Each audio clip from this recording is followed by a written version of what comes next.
right, we are live. Welcome to Paradigm Shift TV 314. This is your brother, Pianhki Muntu Neferamon Ra, and we got a powerful show for you with a powerful Kemetic queen. But before we start, let me do my usual greeting. Let me say Hotep to my fellow Kemetic brothers and sisters. Let me say God bless to my Christian brothers and sisters. Let me say Assalamu alaikum to my brothers and sisters in the NOI. Let me say Shalom to my Hebrew Israelite brothers and sisters. Let me say Islam to my Moorish brothers and sisters. Let me say peace to my brothers and sisters in the nation of gods and earths. And let me say Jambo to the rest of my brothers and sisters throughout the African diaspora, be it here in the wilderness of the United States of America or beyond. As you know, I say that greeting for one reason and one reason only. It's because if you're Black, I'm with you, and I hope that you're with me. We can disagree without being disrespectfully disagreeable. We can have unity without uniformity. And with that, my queen, please reintroduce yourself to the Paradigm Shift TV 314 audience. Ankh I am Menyet Ankh Menta, and I just want to say hello, greetings, and naham to you for having me back. We have this important conversation. I'm like, oh, it's nothing like hearing your own voice and just make you like, oh, that's what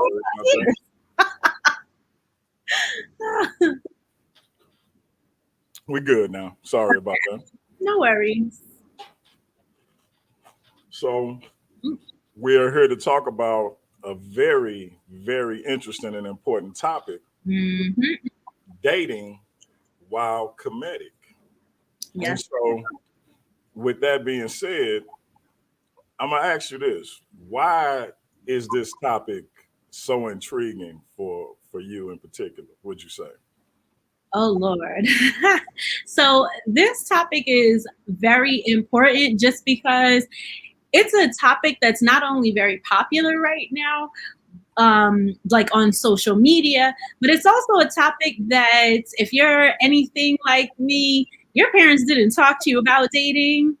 They didn't talk about its function, what it's for. It was just, don't come home with no babies, stay away from boys, all they want is one thing, keep your nose in the books, get your degrees, see the world. Like, those were the messages that I got. And then, similar to other people, you just kind of stumble, bumble, and fumble through life figuring it out.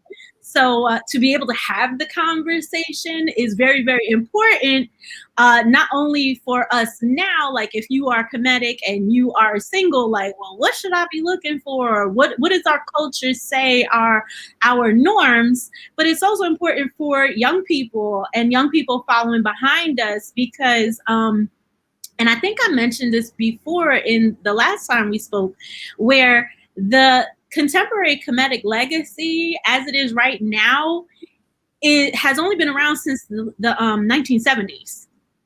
So no one who is Kemetic right now, anyways, has really had that kind of leadership or just that conversation of like, this is how we do it. So it's very, very important to me personally to, as the Kemetiu did back in the day, leave something for the next generation. Like, it's cool that we take pictures and stuff like that, but like, what do we actually believe and how do we want to raise our kids, teenagers, and the generations that come after us? So it's just like imperative because it's the cornerstone. That's powerful. That's powerful. And that's a good point that we don't really we weren't really told, what to do and how to date and things of that nature.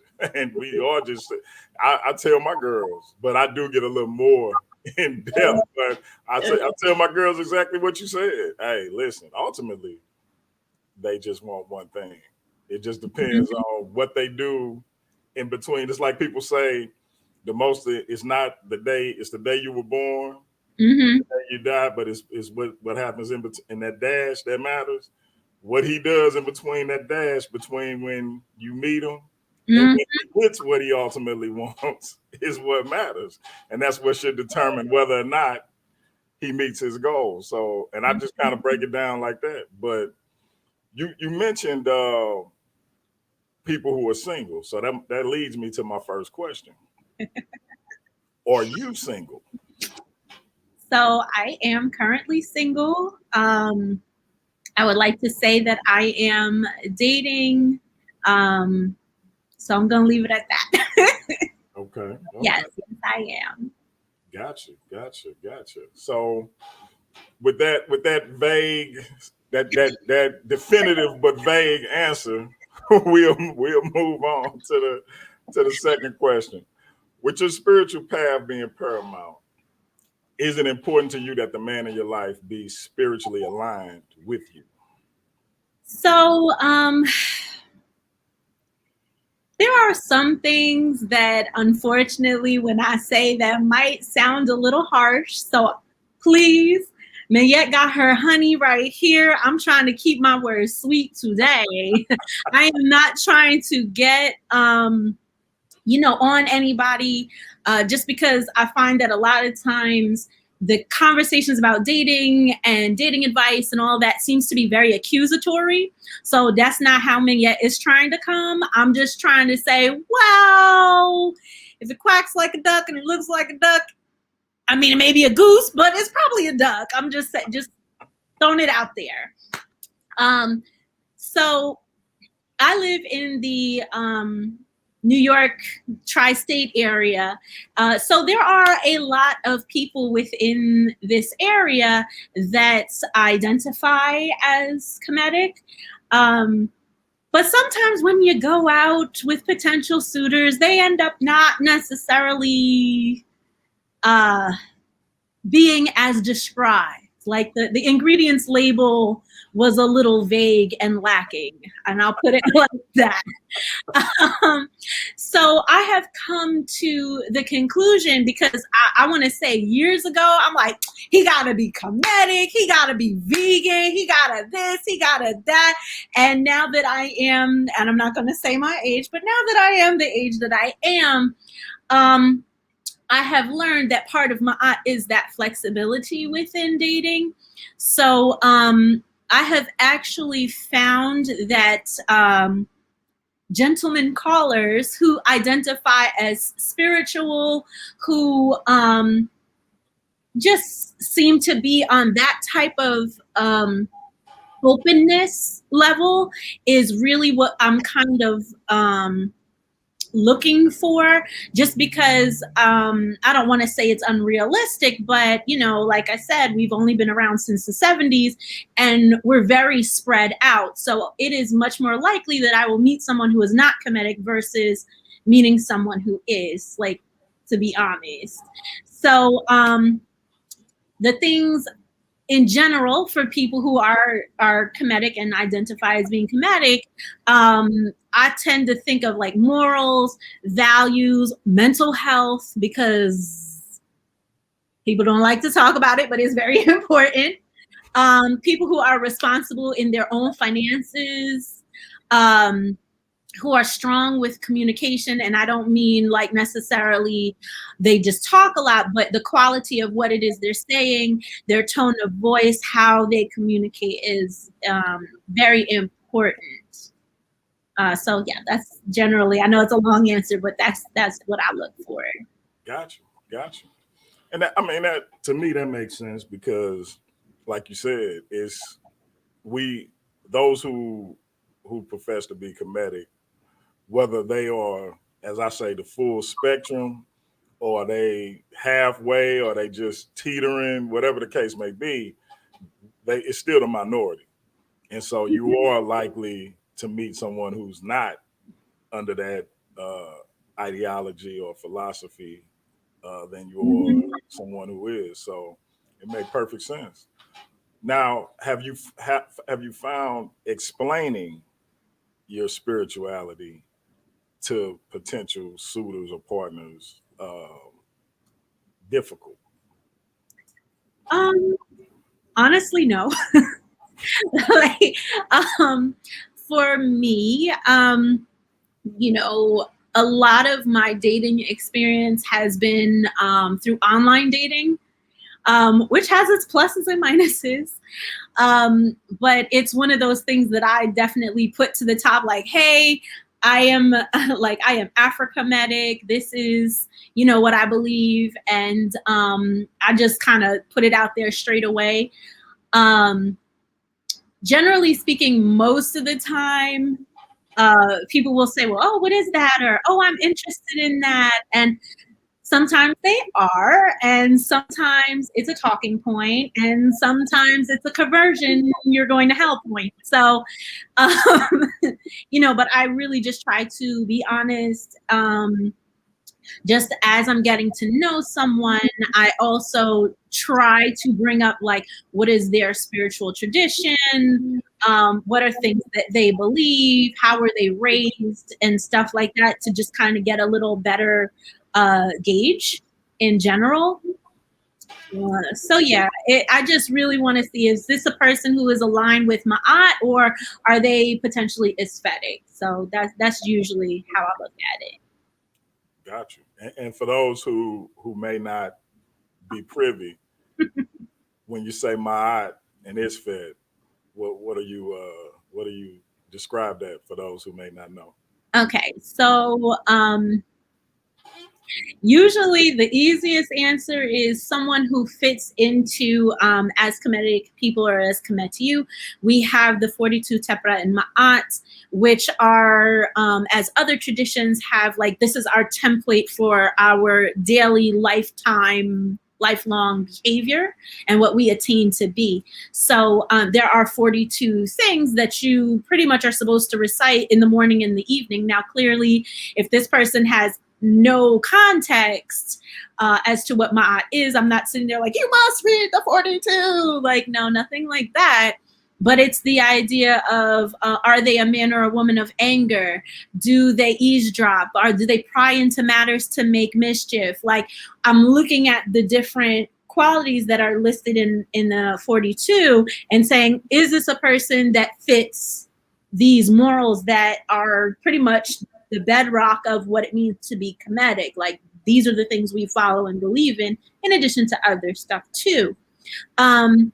Whereas Isfet is essentially chaos.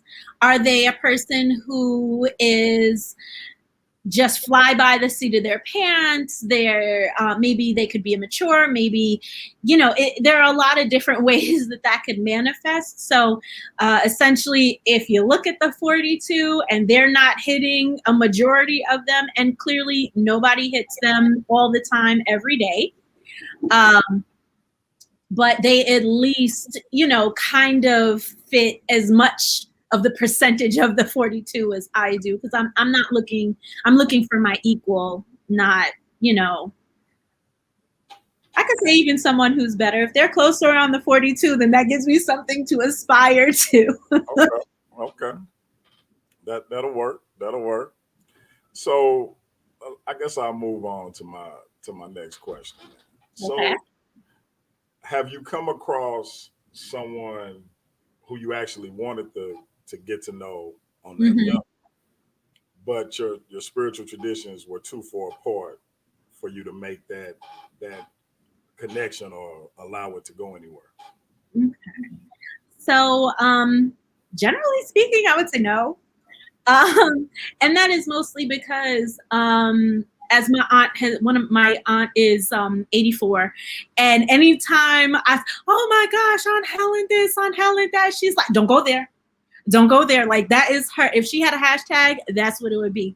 So when it comes to dating, and I see someone say, I identify as Hebrew Israelite, I'm like, ugh.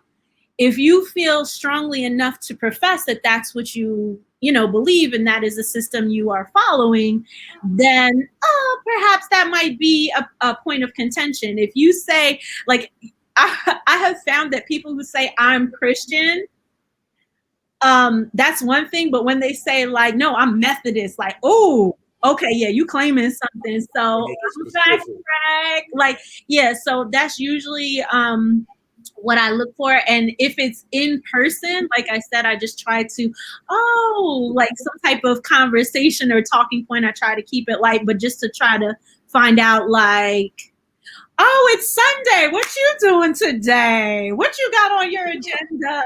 Like, and if they're talking about, or if it's Friday, like, oh, I'm going to Menyet or something, like, okay, have a good one. Like, we could be cool, but I already know it's like, don't go there. Right. So that makes sense. I was actually, it just popped in my head. I'm like, actually, I have had more of the moments where I kind of had to cut it off with people who were Kemetic or conscious than I have not, which is interesting. Like, I remember it was this one gentleman caller back in the day, and I consider myself to be conservative. If you identify as a Kemetic, we are a conservative group. Like, don't let anybody get it twisted. Like, it's cool to be liberal about some stuff because we're in 2021. We got to update some things, but generally speaking, we're conservative. So I consider myself to be conservative. And he asked me out, and I'm like, oh, okay, let's meet. Okay, cool. And then the second date, and we're getting along, and it's fine. And then towards the middle of it, he fixed his mouth and was like, so when are you going to pay for a date? And I'm like, oh, that tells me everything I need to know. Yeah. And it's not the idea of being willing to pay, because that was not the issue. It's the fact that you're being bold enough on date 2. Right. Like, you're not even going to play it cool. You're not going to, a couple of times, because eventually, yes, I want to show like I can pull my weight. I can reciprocate, because again, we're about my aunt. And let's just say that was the last time that we went out together. And that was interesting unto itself. Another time I went out with, someone different, and we had been kind of like flirting, crushing for a while, and I was like, oh my gosh, she's so cute. You get those little butterflies and stuff. And it's something casual. So, especially now that I'm a little older, I'm like, oh, okay, something casual, that's cool. And and I'm like, I feel bad because I'm like, we're still kind of friends. So I'm not trying to blow up nobody's spot, but it's just like, it was always, oh, can we meet now? Can we, like, oh, I'm free now? And, like that kind of thing. And it's just like, so it doesn't really seem like you're really trying to get to know each other and date. It's like, you just want to hurry up, hook up type of thing. But I'm like, all right, you have an interesting schedule. Cool. Let's get together. Let's see what happens. Go out. I'm not even going to say what the rest of that experience was like, but it was a lot of listening to this person talk about themselves, talk about their prowess with other women. Did you go on a date with Shaka Almost? Don't do that. I retract that question. Never mind. No, it was not him. It was not him. Just Lord have mercy. I'm like, I'm gonna just close that box and we're gonna just put that over there. That's my man. I love Shaka. Just for the record, I love Shaka, but I had to do it. You set it up. Exactly, you set it up too nice for me. You was like, alley. So yeah, the night ended, still kind of flirtatious, but it was just like, it was just lacking because, and then the key thing I heard was, I don't even remember what we were talking about, but then he said something along the lines of, I don't believe that men should be with one woman. And I was like, Why the hell did you take me out here sitting until almost 1 a.m., told me all this other stuff, and only to find out that you're not even really trying to have a relationship. You trying to pollinate the field, as they say, which that's cool.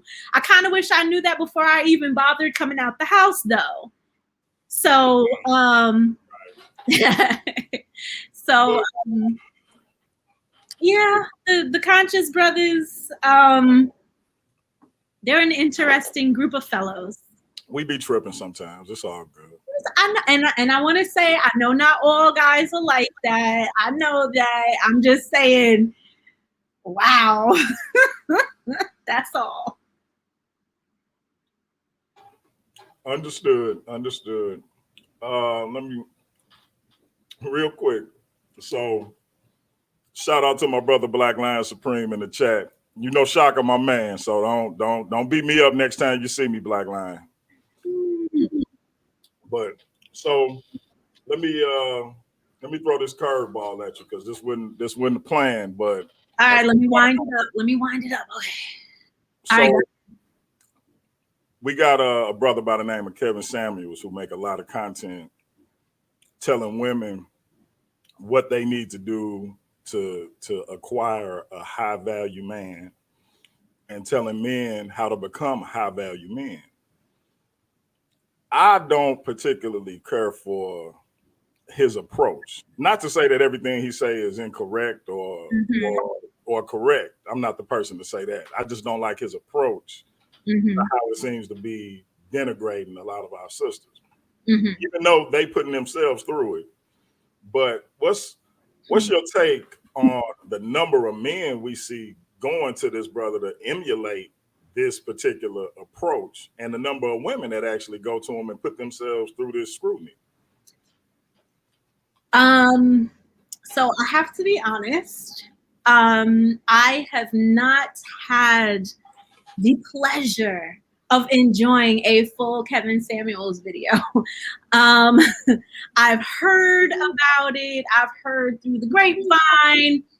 I tried to watch one, and just wow. If that's how we wish to be spoken to get advice on our lives, like that, oh wow, just on a whole nother level, just the way people speak to each other on there. But like you said, it's interesting that the one video I did watch, where I literally had to stop watching because of the woman who was in the video. I was just like, oh, rip my skin off. Why did you even call in? No. It's interesting. Even in summer school a couple weeks ago, some of the students brought it up, and they'd be like, he telling the truth though.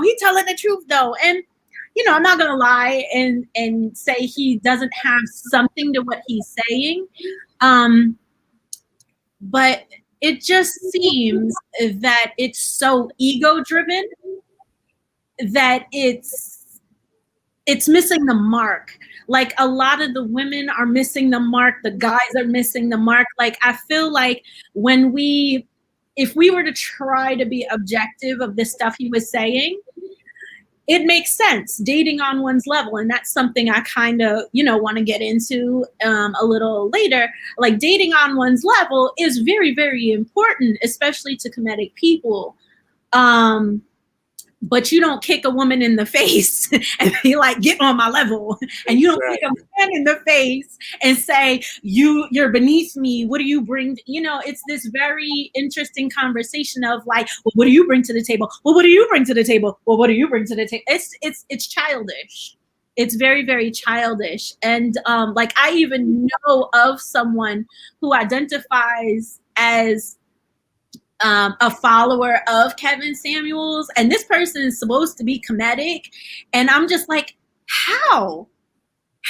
Like, they would literally take his word and his philosophy as gospel over like Kemetic maxims and stuff like that, and it's just like we're in a sad state of affairs.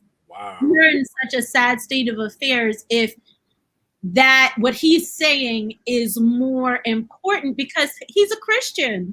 He's not even Kemetic. He's a Christian person. And again, I don't know, like I said, I've never really entertained or watched or anything like that. But, and the way he speaks is just aesthetic. You know, just like how I tease and I say, like, you know, there are certain channels on YouTube that are pretty much like conscious battle rap. Like, that's relationship battle rap, where, you know, if you ever watch battle rap, like, you get in people's faces, you cussing and spitting and calling names, and I'm a this and I'm a that. And besides being very from the Abrahamic way of looking at things, which is totally different from how we look at things as far as relationships go, like the fact that it's very American. And it's just like, usually when people say, oh, I'm Kemetic, they frown on Western ways of doing things and frown on doing things the Abrahamic way. Like, that's why they left those systems. So to now turn around and be like, well, that's the paramount. Like, nah, if you Kemetic, no, absolutely not. Just, it's unfortunate that that's where we are. That's surprising. That, and I'm assuming that this is a male. Mm-hmm. Yeah, that's yeah. I'm shocked because that's, the brother is just, he is very disrespectful. I just don't like the sisters who endure that. I'm like, man, and it's crazy because I've seen videos where this dude is like, you see, he got some styling advice, Mm-hmm. and started to get his hair cut correctly and got his beard looking decent, because he got videos like, bro, you busted, and you reviewing colognes. I'm questioning your sexual preference. Not that it's anything wrong. I'm not judging nobody, but I'm questioning it. And now all of a sudden, 2 years later, you giving advice to me? Like, and he still got these videos up. And I'm like, man, who is the person that gave him his styling advice and start cutting his hair? Because they are marketing geniuses. Because how people started taking this man advice is a mystery to me. But yeah, I just had to get some input from you on that, because it's crazy. It's like you said, it's sad that we feel like we so lowly that this individual is who we taking life advice. Because ultimately, the person you want to spend time with, that's life advice, and this is who we taking it from. And there's and I have to say, you know, just to be fair, just to be ma'atic, there are equally toxic females out there giving horrible advice. Like, I'm telling you, like, I have a friend, and I'm like, she gonna be low-key kind of mad. I love her to death, but some of the dating advice that she just be like, watch this video. I forget what the woman's name is, but it's something mermaid on Instagram. And it's like this version of womanhood that's like, nah, I can't follow that. Like, you are the apple of his eye, so he should be giving you money for this and that and this and that. I'm just like, I mean, the ATM is owned by Wells Fargo. Like, I don't really have to, like, that's not within that's not my realm. So, but again, I understand where it comes from. So I see Black Lion Supreme said it's the Black woman hurt me syndrome. And that is so true. It's not even, it's the Black woman hurt me syndrome on both sides. It's the Black man hurt me on both sides. Like, we are so used to being in abusive and traumatic situations that has now become the norm for our relationships. And it's just scary that now it's to the point that it's so normalized that, like, that's what we're aiming for in the way we speak, in the way we interact. It's just, yes, it's madness. Yeah, yes, this is madness. Peace to my brother Nobody from Trust and Believe the Gospel in the chat. So I guess I'm gonna take it to my last question, and then at that point, I'm really gonna kind of let you take over the show, so to speak. I'm like, okay. So now, how has your journey into Kemetic spirituality influenced your dating life? Okay. So, as I said earlier, growing up, I really didn't get any dating advice. Like, my mom's a boomer, my dad's a boomer, all of them are boomers. So, we understand that there are differences in generation, and, there are certain things that, I understand now as an adult. My mom was not equipped to even have that conversation because she never got that conversation. She never really dated. And then, like, my father was her first and her last. So she has no, like, she tries her best, but a lot of it comes from what she sees in the media, what family members have been through, so on and so forth. So, um, and even still, just as a young person, I was listening to my bonehead friends. I was looking at movies and watching TV and like, oh my God, my Prince Charming. Like, these were the things that I kind of grew up with. So my journey into being a Kemetic woman totally just made me think about the things that just weren't there.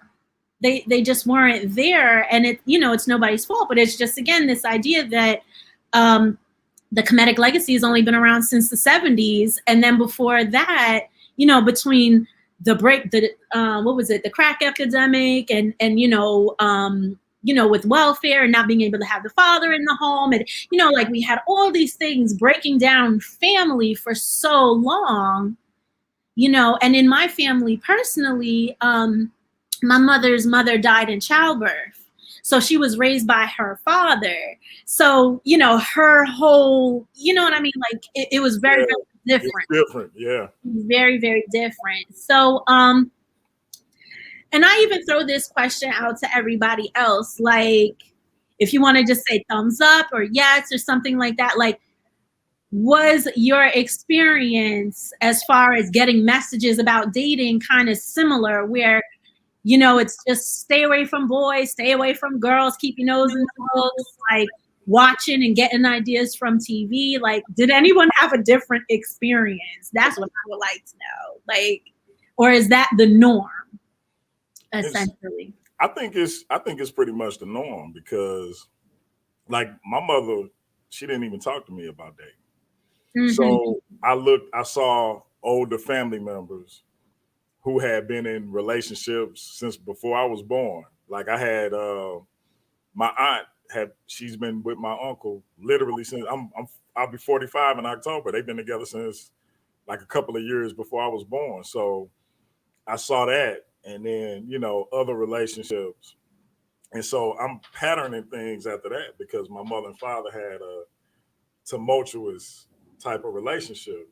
Mm-hmm. And I have a brother that's a year younger than me, but he's my stepmother's son, and we both born in the same month. Just to give you a idea of how my father was wrong. But my father told me this, and it's funny. He had his mentality was, you get you a nice girl that you're gonna build your life with, have kids with, who you love, but you keep several women who you enjoy spending time with over here. And he said this to me at 14, 15 years old. So that was my mentality. Like, and I didn't see anything. I thought, I mean, this is my father telling me this. I don't think nothing wrong with it. Mm-hmm. And as long as I treated her well, or as well as I could, and let her know I cared and I loved her, whatever the case may be, Mm-hmm. no matter what I did with these other females, as long as they knew where where the line of demarcation was. And I mean, and the funny thing is, my father is 63, and he still has that mentality. Now, I wouldn't dare teach my son that mentality, because it caused me a lot of personal problems, as you can imagine, because I told you I've been married since I was 20 years old. Mhm.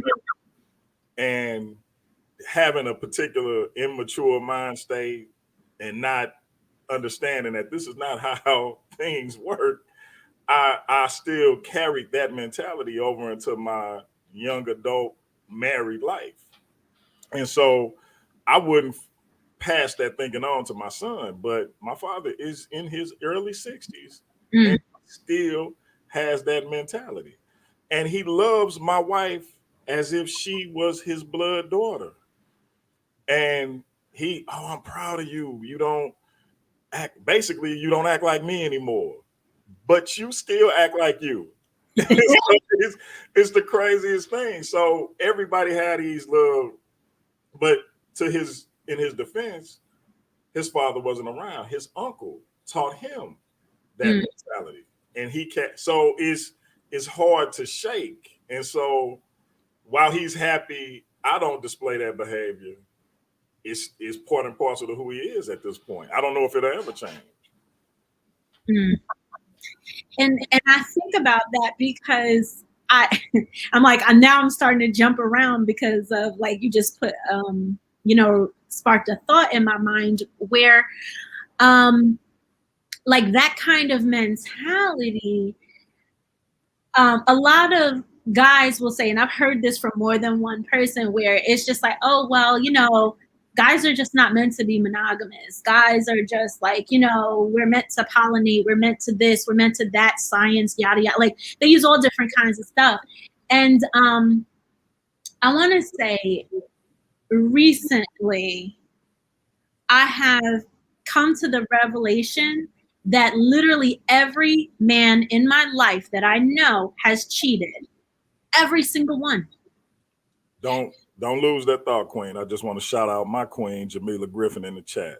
I love you. 24 years of marriage on August 9th. Salute.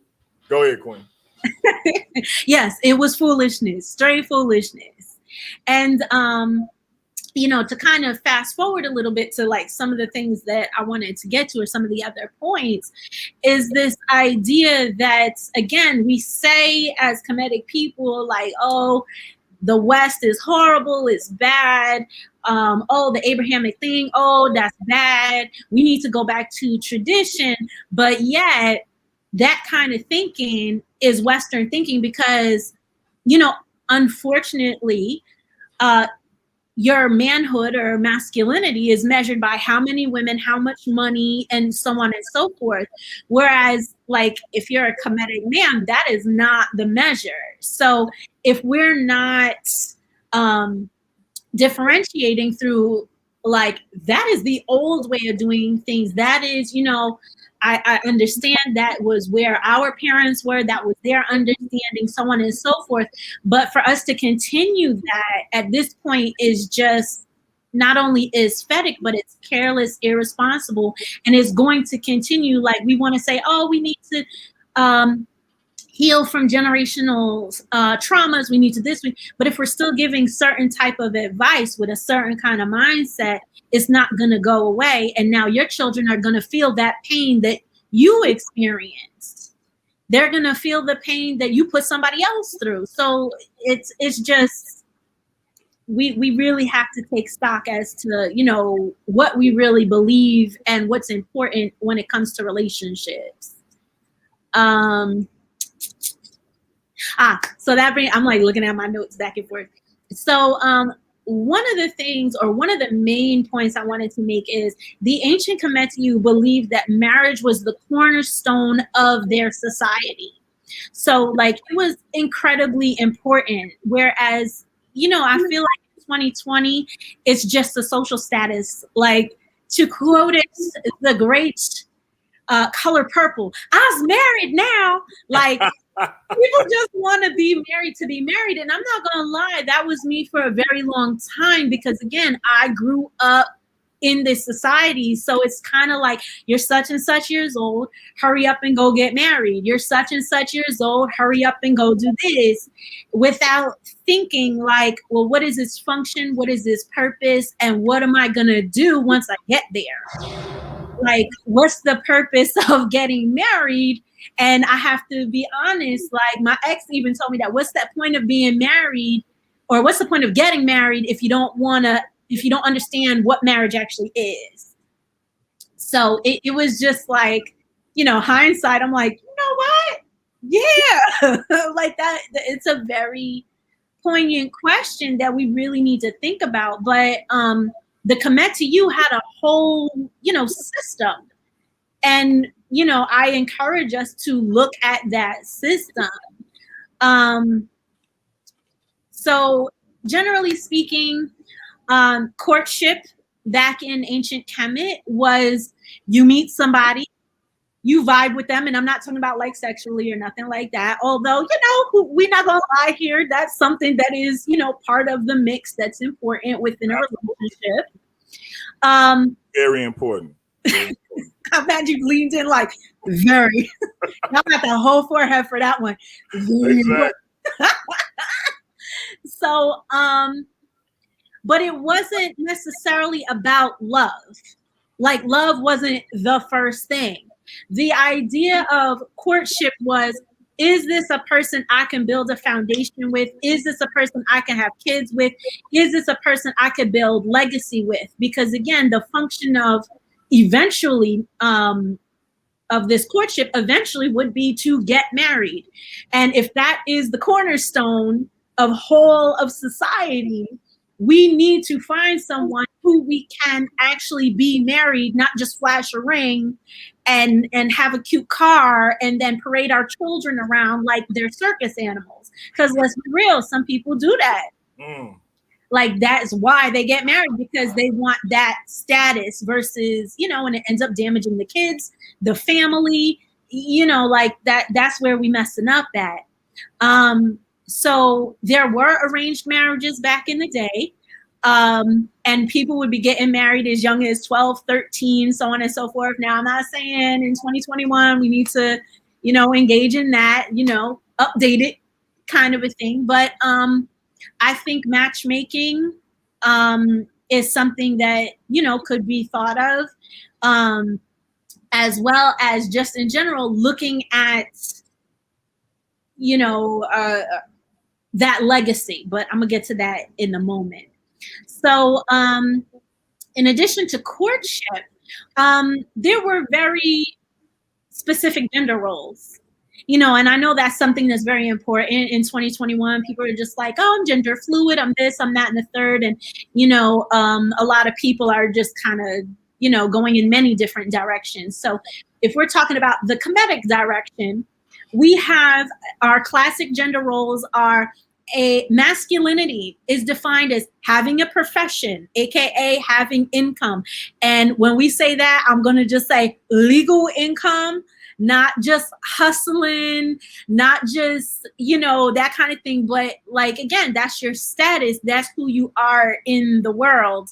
So having your profession, they would call it establishing a home, that is getting married. And 3, not only having children and siring children, but formally educating your own children. So like I have a friend of mine where her husband is just like, we need to have more kids, we need to have more kids, we need to have more kids, blah, blah, blah, like that, populate the earth type of a thing. But he has no relationship or very like limited relationship with his children who are here already.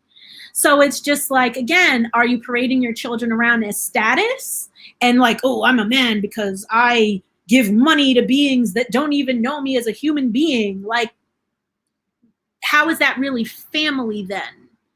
And even Ptah says, wise is he who finds himself a house and loves his wife. So again, finding himself a house is getting married and loving your wife.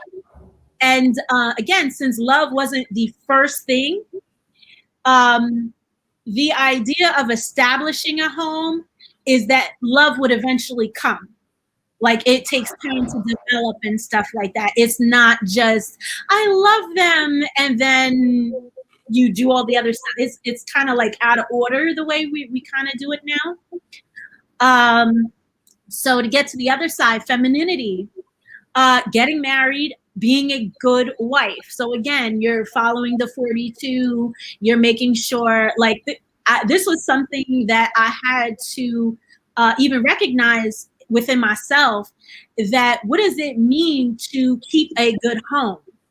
So, and one of the things that I had been taught was to be a Kemetic woman means that your home is kept immaculately, not subpar, not this, not that. And that's not to be like, stay in that kitchen and bear children. It's not like that, but that is your pride. That is your space. And not only is that your space, that is your children's space. That is your husband's space. That is, that is y'all's family foundational space. And that's important. So being married, being a good wife, again, you stick into those 42, you trying to kind of perfect yourself as much as you can. Excuse me. And in general, having children, and not just popping out kids, but in general, having kids, but making sure they're upstanding citizens. So not passing them off so that you can go out dancing with your girls, not passing them out while you in Pathmark, not, none of that kind of stuff, because again, everything you speak into that child, everything you speak into that husband, they give back to you.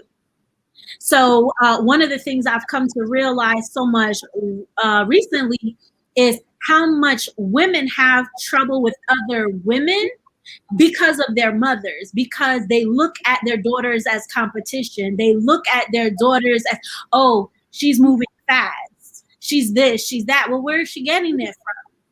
Where were you? Where, you know what I mean? So it's like, that's it's very important.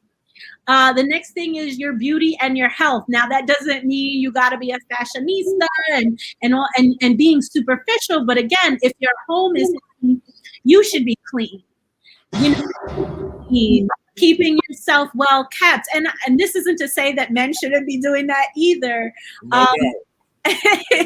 Where a lot of times people say, oh, well, after you get married, they let themselves go. And, so staying on top of that, because eventually those kids are going to leave and you're going to be staring at your mate in the face. And if neither one of you like what you see, and that wasn't what y'all, fell in love with, like, well, we raised the kids, now what? And then you see people getting divorced after the kids leave, or they stayed in it for the kids, kind of a thing. So it's just like, well, again, what is that teaching again for this next generation? Well, stay for the kids, even though you're unhappy, so it's just like, stick it out, and then they'll raise their kids like that. So again, we want to just be very careful about how we upkeep ourselves. And it's hard, especially after becoming a mom, having your own time, having, unfortunately, as part of our society, because this is America. And I've seen a couple of videos recently on TikTok where a woman goes out and her husband is watching the baby, and the baby is screaming and crying. And he was like, oh, she's here to save you. She's here to save you, kind of a thing. And the woman is just like, it cuts. And the commentary is that, well, as a husband, if I can't leave this child with you and you handle it just so I can take a shower, just so I can, not punch somebody in the face, because let's be real, having kids, they know how to push all the buttons. Like, you need that quiet time, just like the husband needs a quiet time. But if you can't be trusted, or you constantly are doing chores wrong, or you're constantly not pulling your weight, it's gonna cause issues in that relationship. So on each side, you gotta keep yourself up. You gotta, in general, pull that mental, physical, all of that together, and keep your health. Because again, I'm not gonna lie, y'all gentlemen don't like to be going to the doctor, and that's it's irresponsible because now you got the kids worrying about you, you got the wife worrying about you, got all this stuff. And I'm not even saying you have to go to a Western medical doctor. At least go to the holistic doctor. At least do your seasonal cleanses. At least stay on top of your own health in some way, shape, or form. And then finally, the last thing, and I know I'm like going back and forth, but for femininity is your professional work. Just because you like those are your points of focus as a woman doesn't mean that you can't have a job, doesn't mean you gotta just pick up after people for the rest of your life. Like, no, Kemetic women back in the day,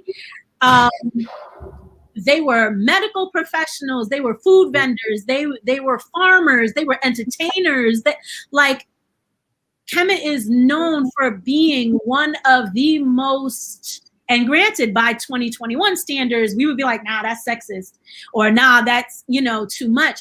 But in the ancient worlds, it was like mind-blowing how much women did and were responsible for compared to other ancient societies. So, women of higher status, because of their husbands, were allowed to be part of the actual royal court.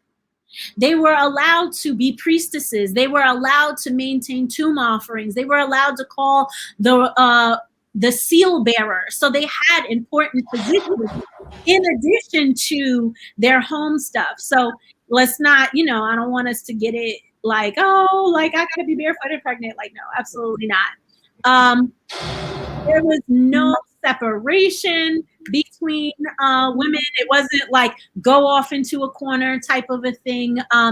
As a woman, and I know other faiths say to be the helpmate, like, no, you really are the helpmate. You are each other's helpmate, because whatever, if the man is doing this, you're right there with them. If you and they say, especially like, look at ancient figures, go to the museums, look at the artwork. The man and the woman, the netter and the netrette, they're always together. The arm is around, the children are there. Like it's always present of that duality. So there is no subordination. There is no get in that kitchen and give me my meal, or what do you bring to the table? All you could do is cook and pop it open kind of a thing, or bust it open. Like, no. That's not what we do over here in Kemet. Maybe that's y'all Abrahamic stuff, but that's not us over here. So just to, again, be fair, like this wasn't like a paradise, like, oh my God, ancient Kemet was just so great, like hot chill. It was Wakanda. It was, oh Lord have mercy, no. There was still, like, respectfully, there was still slavery, there was still like taxation, there was still extreme classism, there was all that stuff back then too. So it wasn't like just some paradise. So women were excluded from certain things, usually physical jobs. The one thing I found in my research that was pretty funny is like women were not allowed to do laundry. Like that was a man's job to go do the laundry, which I just was like, really?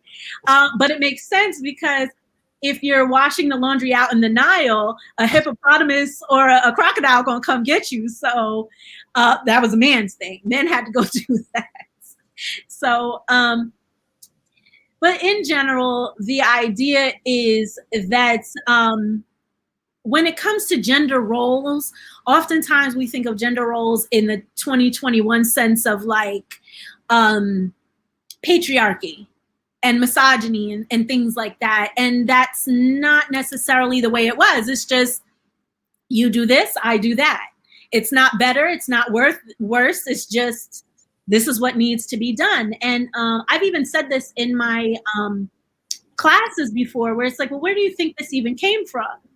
If a woman is bearing children, how is she going to go hunt when that baby needs to eat every few hours? How is she, and I was watching one documentary, and it was just like the process of making bread. And bread was like the main food staple of ancient Kemet. it was like an almost all day process.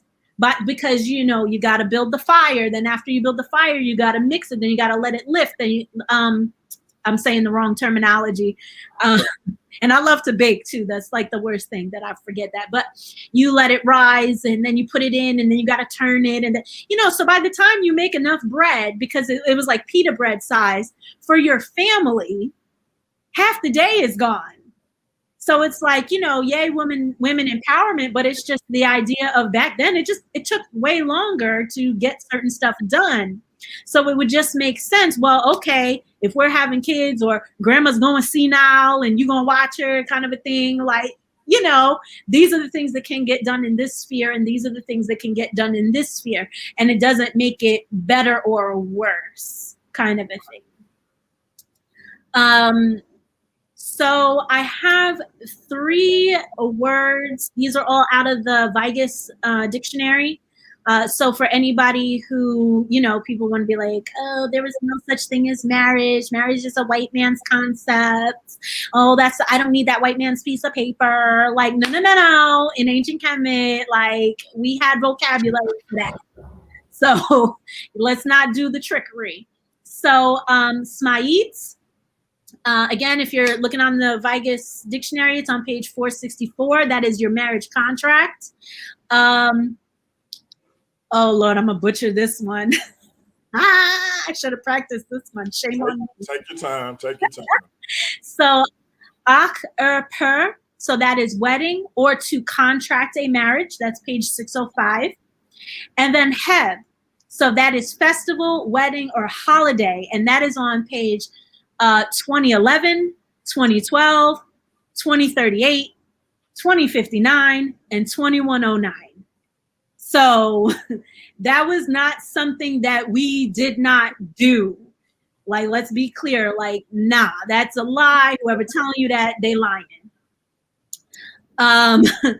So in general, after the whole, you know, hey, I like you, you like me, what are you about? What are you trying to do?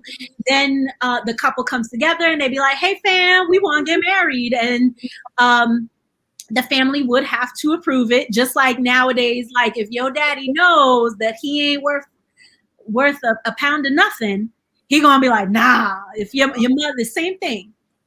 Parents see stuff that, you know, you may not see. So even if you don't have a good relationship with your parents, if you have an aunt or an uncle, not one that's telling you to keep people on the side, but if you got like somebody who's trusted, who you look up to as far as like, you know, where it is you're trying to go, you know, they look over and say yes or no. So back in the day, and I really wish I could remember the name of this, but there's like a specific archaeological spot in Kemet, and it's like one of the places where they find most of the evidence for like everyday people and what their life was like. And as part of the fragments there, and they put together that this guy was like, he was writing, I don't want to say poetry, but he was writing, saying like how distraught he was because he got rejected so many times and he wanted to marry this woman. And she pretty much said no. The fam said no twice. Like he was just so hurt. And they literally said like, you, as we say today, he didn't bring nothing to the table. Wow. Nah, you're not good enough. You got to stay away. And these were everyday people. So after that was announced and the parents and everybody approved, they came together and they made that smait, that marriage contract. And the contract was transferring property, made them both financially obligated to one another. So again, it's not just being a baby maker, but again, you know, the woman is bringing this property, the man is bringing this property, and this is how it's going to go. So again, you see, it's not about love. The love comes later, kind of a thing. But again, it's, like I said, shout out to the people who say it's just a Western thing and I don't want to sign that. It's a business. Like, nah, it was a business back then too. Let's not do that. So the marriage contract also affirmed fairness between men and women. It expressed the rights of both parties. It ensured if they wanted employment, or it said like, okay, you're going to do this job, I'm going to do this job, I'm going to do this, you're going to do that, blah, blah, blah. And if by chance they were not able to have children, the man could legally make her his child. And this isn't like in a bad type of a way, but you usually pass things down to your children, like especially back then. So you would make the wife like, okay, we ain't got no kids, so if I kick the bucket, as my mom would say, you're leaving everything to her. And that would be stipulated within the contract. If you did have children, you could also put her in there, because I did hear somebody else say, oh, well, he put his wife in as his child, and this, that, and the third, that the wife was permitted 66% or approximately 66% of the total, and then everything else is divided amongst the kids. And then I also saw one part that said that property, especially from the grandfather, would be passed down to the daughter's son, or if there was, that wasn't the situation, it would be like his sister's first son, because again, the lineage was through the woman. And I mean, they didn't have DNA testing back then. Like, that was the way to understand, like, okay, this is definitely our family, because the woman, there's evidence that she had the kid, whereas there might be some questionability about the dude. So, it just kind of always went that way. So as part of the marriage contract, there was what they called the year of eating. So newlyweds. That was your first year of marriage. And it was considered the probationary period of the marriage. So if you changed your mind, you could just be like, yeah, you was cool, and you pay it, you pay a certain amount of money and you got the marriage annulled, and peace out. And that's it. There was no social stigma for being divorced. There was no social stigma for not being a virgin or anything like that. Like, that didn't exist. That's super Abrahamic stuff. That's not us. So I know this one is going to be a topic for some folks that might be a little touchy. Uh-oh. Go ahead. Polygamy. So back in ancient Kemet, yes, polygamy did exist. Uh-oh. It is, it's clear as day, the Nisibiti, it was there. However,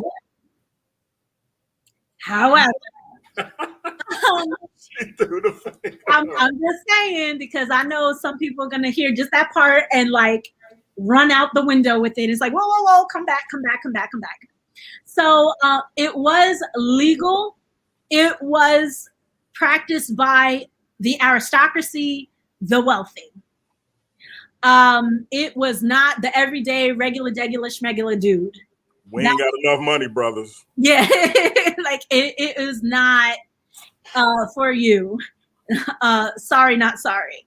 And then the thing that was also part of that is you paid maintenance to the wife.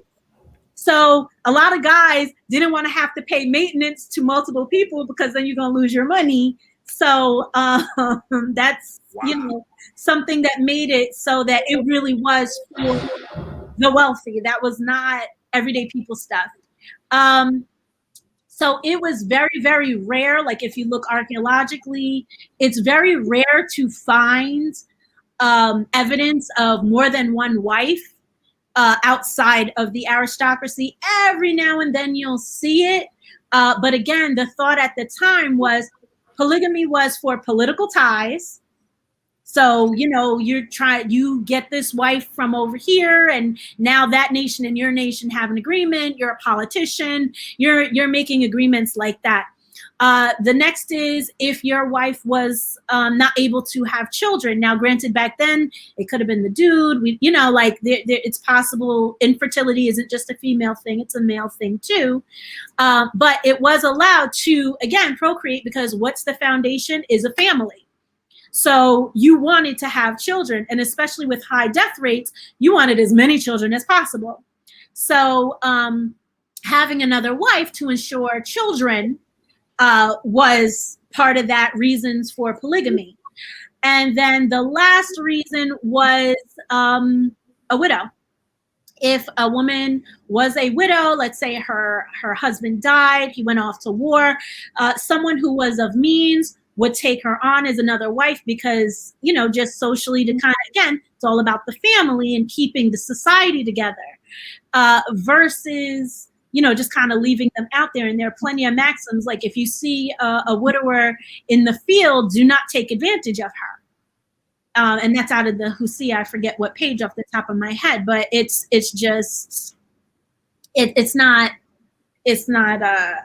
frowned upon. Let's put it that way. So oftentimes, and we see this with other traditions, if your, like, let's say sister-in-law and it was your brother who died, you would take her on because, again, that's already your family. I'm pretty sure they're not knocking boots. Maybe they are. Who knows? You know, people do all kinds of things. But again, the function of it was not about relations. It was about, you know, that foundation, establishing your legacy, keeping your legacy together. And a lot of the guys I hear nowadays, they are not talking about that. A lot of the reason for polygamy is because, well, I got the money, I could do it. Right. I have a penis and I need to have a place to put it. Like, you know, it's that kind of behavior. And it's just like, I mean, if you want to go back to high school, because again, you're abiding by the Abrahamic and the Western way of, to be a man, I have to have all these women. Like, you know, this is everyday life. This isn't a drill rap song kind of a thing. Like, because that's what music and that's what society says is supposed to be important. But if we are Kemetic people, we not going that way. Right. So the next area is divorce. It existed. It was common.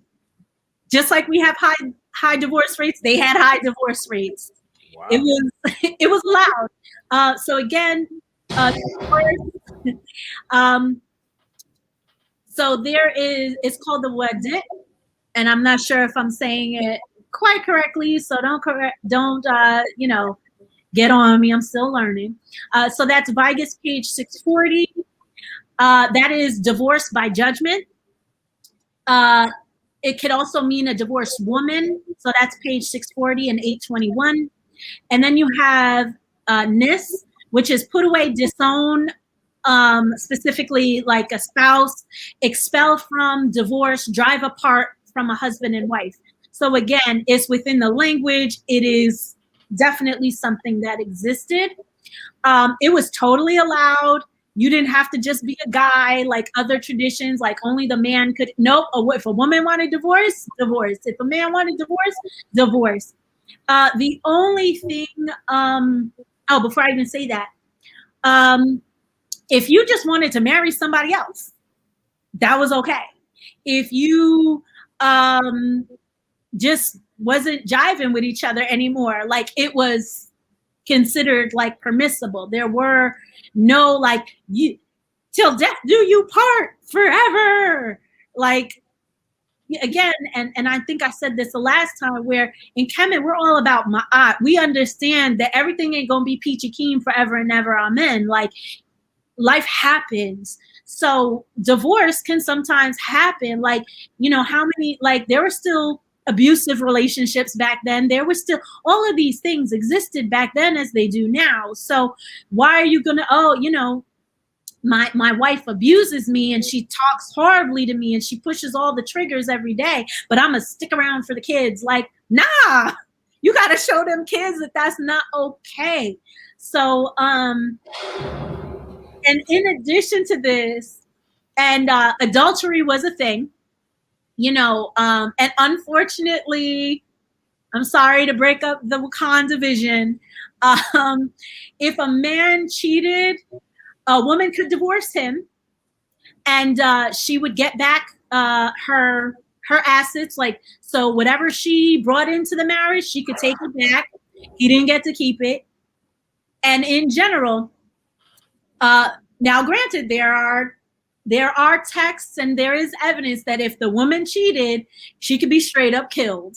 And that is bad. So, and again, the point is, if you are the mother of the children and you are that bedrock, if you're stepping out and that, if pregnancy happens, then it ruins the legitimacy of that legacy. Because, well, if you stepped out, whose kids are these? And, it just brings up a whole lot of stuff. So in function, it makes sense. It sucks because it's not fair in our 2021 mind. And I totally get that. Because it was common, especially like a guy. If a guy cheated with a married woman, he was getting publicly beat. If the authorities had to get involved and put her on trial, she could face the death penalty.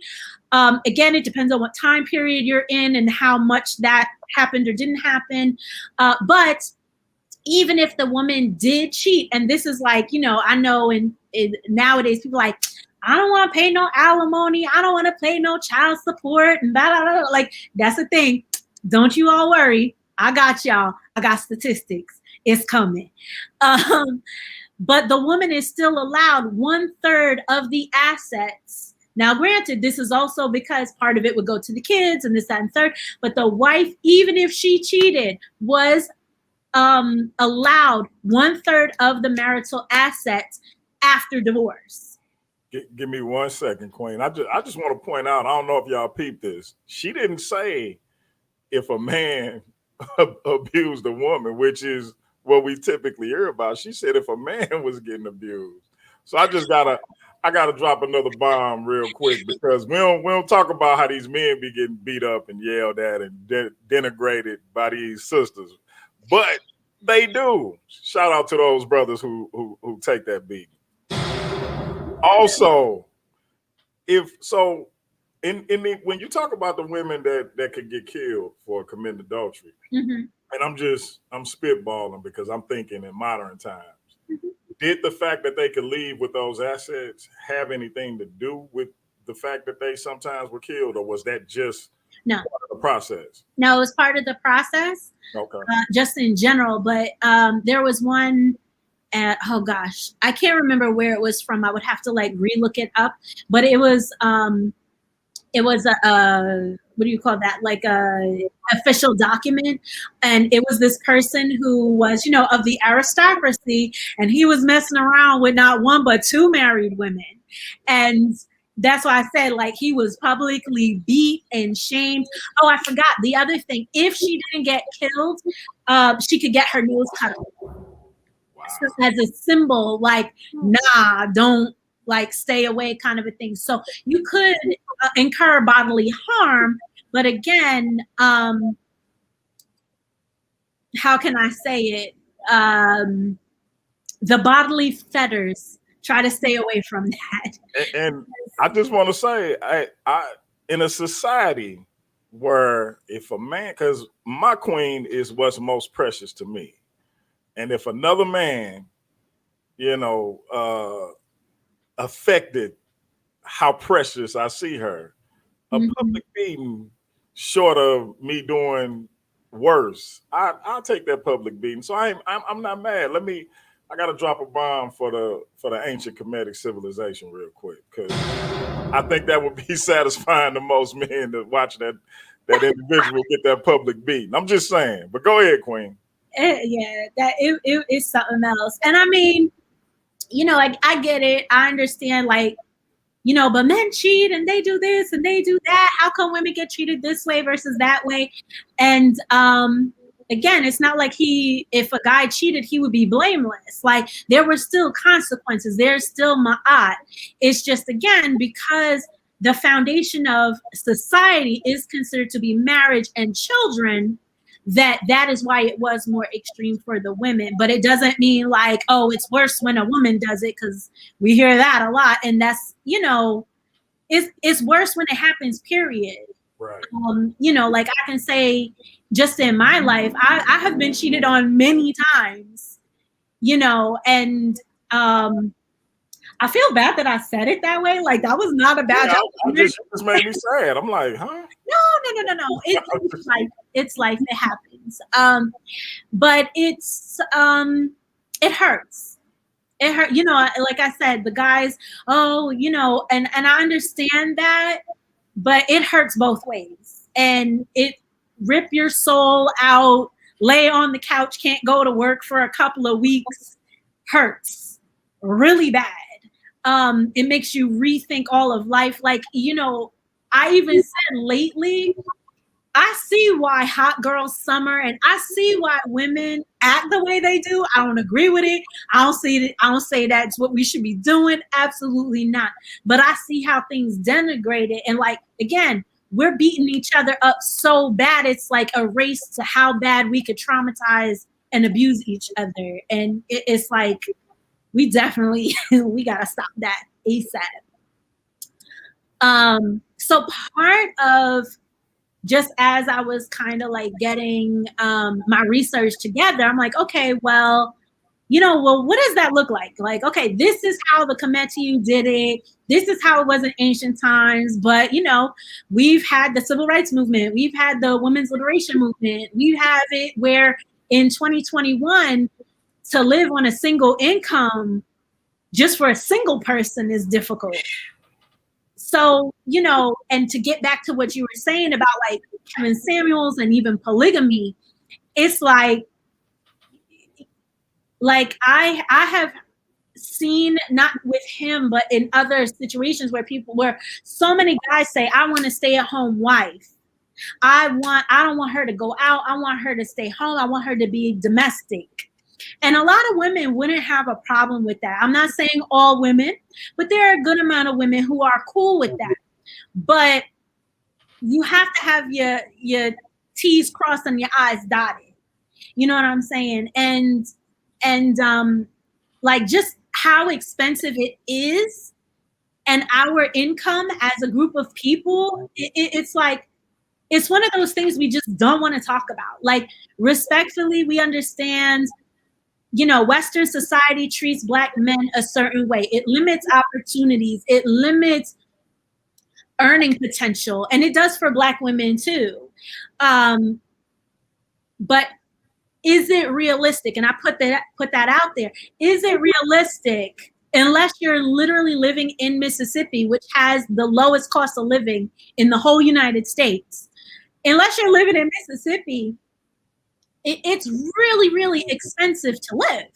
So the average American household spends $5,005 a month just for basic living expenses. That's $60 per year.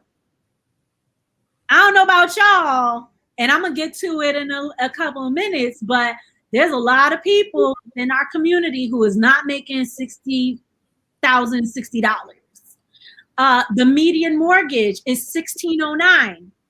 And if that's your mortgage, your home ownership, so fixing the bathroom, you know, getting the chimney fixed or whatever it is, $13,153 on top of your mortgage. If you're renting, the average rent is $1,192 in 2021. Now for New Jersey and the tri-state area, we wish we could be paying that. So the rest of the country, we kind of jealous of y'all. Household food, $6,602. 3,000, actually almost 4,000 of that is just eating at home, buying groceries. Almost 3,000 of that is eating out. Clothing between 1,932 and 3,400. Transportation, almost $10,000. Healthcare, almost $11,000. The statistic is for raising a child as of 2021, that not including inflation or potential inflation, raising one child from 0 to 18 is almost $300,000. And that includes like housing, food, childcare, education, all of that stuff. Like that figure includes that. So let's look at our income. So I'm not trying to be a downer or anything like that. But I mean, if y'all want to put it in the chat or if you want to give me your opinion, like, You're just keeping it real. Yeah, it is what it is. okay. So in 2019, and this is just, I try to keep the statistics generally, around now. So as of 2019, the average U.S. income is $68,703.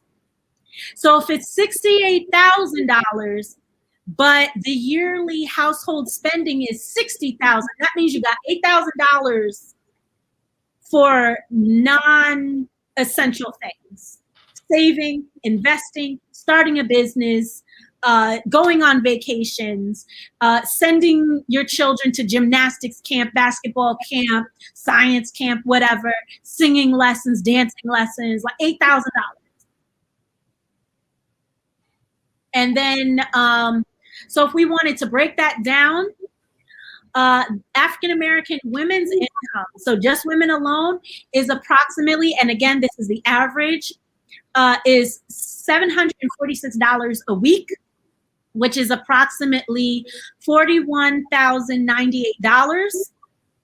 If we wanted to expand that to lifetime earnings, a Black woman's lifetime earning would be $5.46 million. I should have given like other statistics, like Asian folks are out here winning. They make more money than white folks do.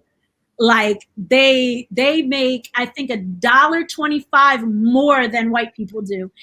I think Black men are at 98 cents to the dollar, and Black women are at 86 or 84 cents to the dollar. So Black men, that's $877. Now, mind you, for the woman, it's $746. The man is $877. That's not that far off. That gives a lifetime earning, because I just see I messed up my calculation, and I copied the woman's number by accident, so my bad, y'all. But the lifetime earning for a man is $5.51 million. So it's maybe $10,000 off from each other. If we want to look at lower income, because, like, let's be real, everyone isn't in the middle.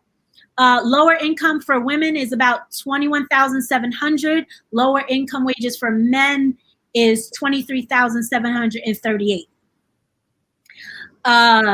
So like, I even saw one statistic that said for Black men in white collar positions, average was $78,000. So that is middle class, but still the yearly expenditures are still $60,000. So who is raising a family with just that one income? Whether it be just the woman by herself, whether it be just the guy providing for the whole family, like it's just terribly unrealistic in 2021 to say, I want a stay-at-home mom. Can it be done? Yes, but it will be done with sacrifice. It will be done with, can you truly offer your wife, like, you know what? Go out and relax. I got you. How often can you do that? How often can you, because in the Husia, it says, and I forget which person actually says it. For some reason, I feel like it's Ankh Shashanki, but I'm not sure.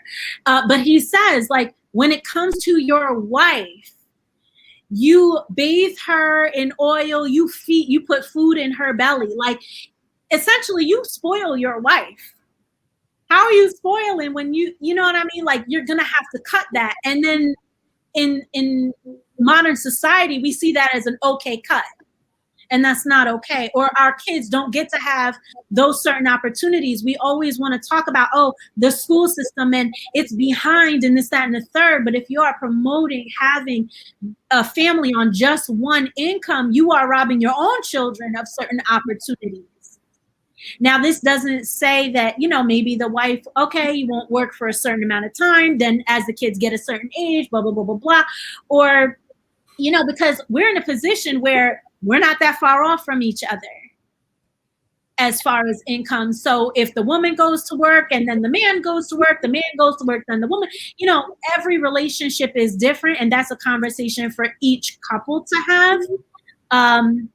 But just overall, like just even median net worth for white families in the United States is $1,071,000 compared to the Black family, which is $17,150.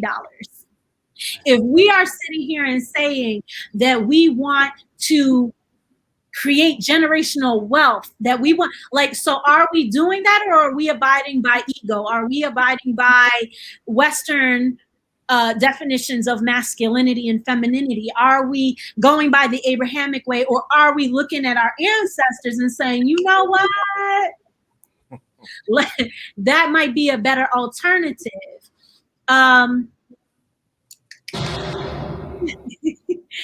So less than half of Black families own their home. So that's only at 42%, versus white families in the United States own their homes at 73%.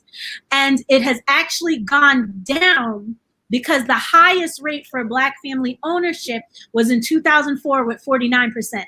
So we've never even, and we understand that property, maybe not necessarily, because now things are changing and, after post-COVID and our economy and so on and so forth. So, I understand that things are changing, but it's the idea that we say we want certain things, but are we really doing it?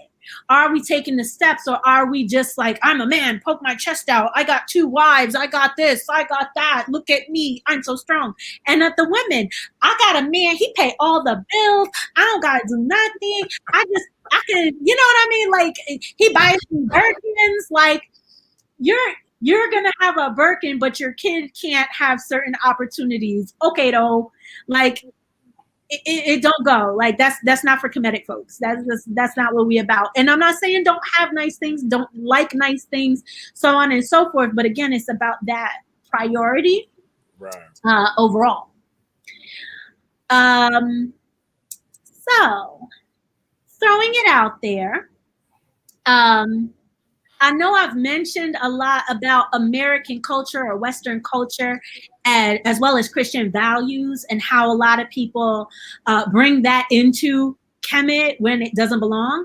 So I just want to throw the question out there, like, I guess in what ways can either you or the audience, like, how can we see that now so that we can try to cut it?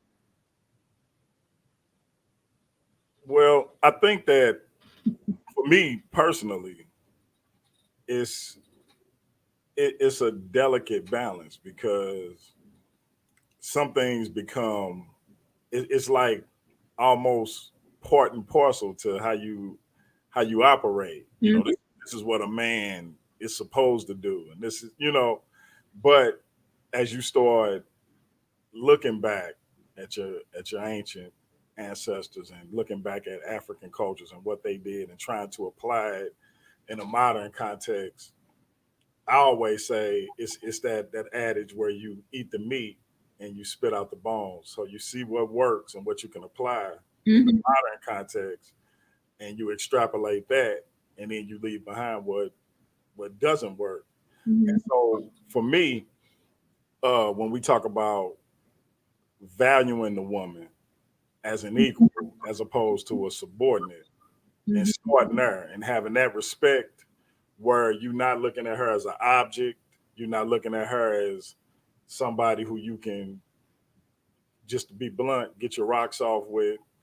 To have your babies, to leave in the house barefoot and pregnant, but this is an intelligent individual who goes out and gets things done. And often, and so, like, with, just for a prime example, for my wife and I, my wife is a vice president at the company she worked for. Oh.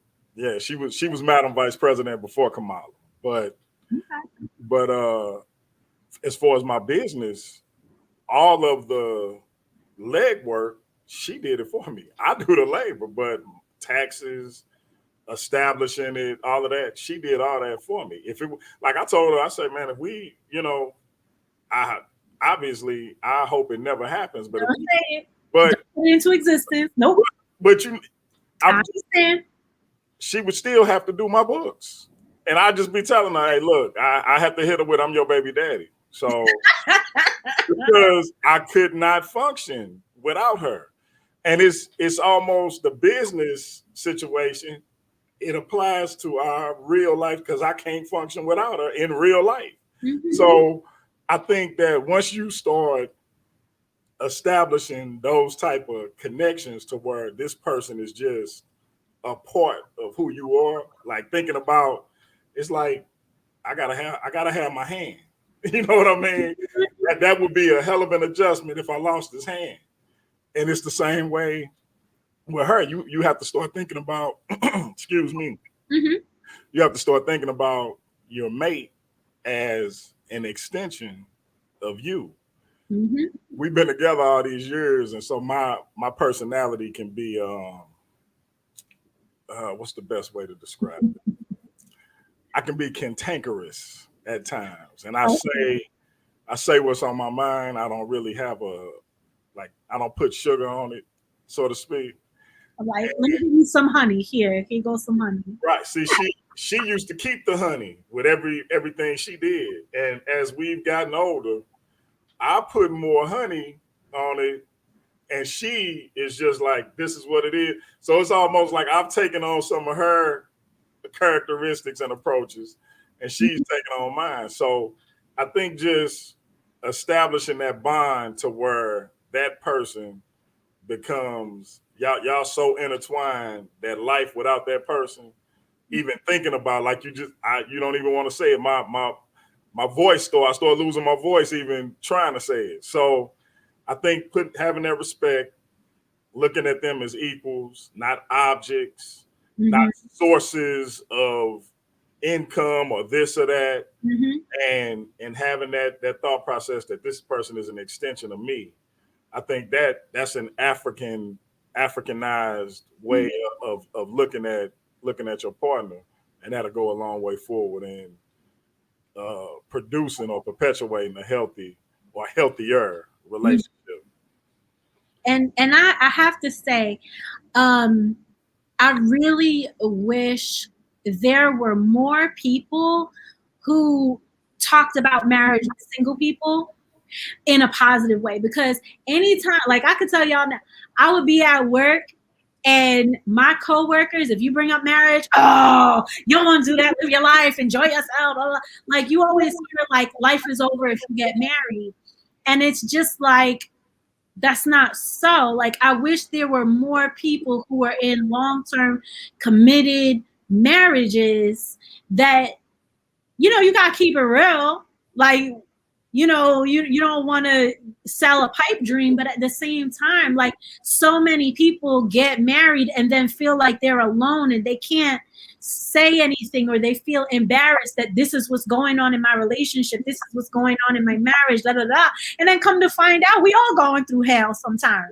Right. That is the good, the bad, the ugly, and this and third. But it's like I know, my I call him my bigger brother. Like, he said, like, people got it twisted about what marriage is, because as soon as stuff gets hard, people are quick to throw the deuces, like, and that's not what it's about. But if you had married people who've been there, done that kind of a thing, they can help you get through. Because the first thing social media will teach you is, if he cheat, that's it, I'm leaving, divorce, blah blah blah. And it's like, well, how many of our grandmothers didn't do that? And I get it, it was a different time and stuff like that, but the point is, they found a way to have that mental and emotional fortitude, even though it hurt. Now, could they have left? Yeah, there are plenty of women that left their families. There are plenty of men that left their families back in the day, and they would just go off to another state and get married. At least now, like,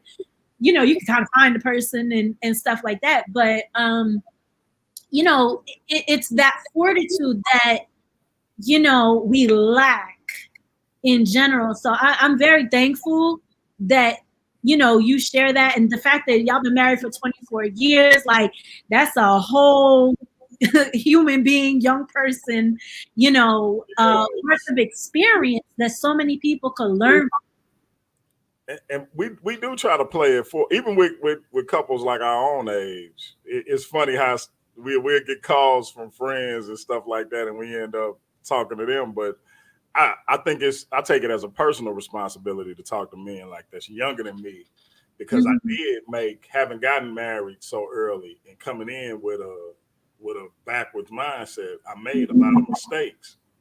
And so I tell her all the time, I can't promise a lot, but I can promise the way I hurt you then, I will never, ever hurt you like that. Like I may make a mistake, I may forget to pay a bill, or I may not notice that your tire was flat as I'm leaving for work, but I will never, I won't break your heart in that way again. Like I learned my lesson, because when you come close to losing somebody that's that precious to you, that mean that much to you, over something that you did. Now it ain't a mistake, it ain't a rumor, you guilty. And you ain't got nobody to blame but yourself. So that's a harrowing thing to have to live with. And so, and it's funny because you have like life lessons, and I tell young guys this all the time. Like when we separated once, and we were separated for not quite a year, but we got close to it, like late December to early August of the next year.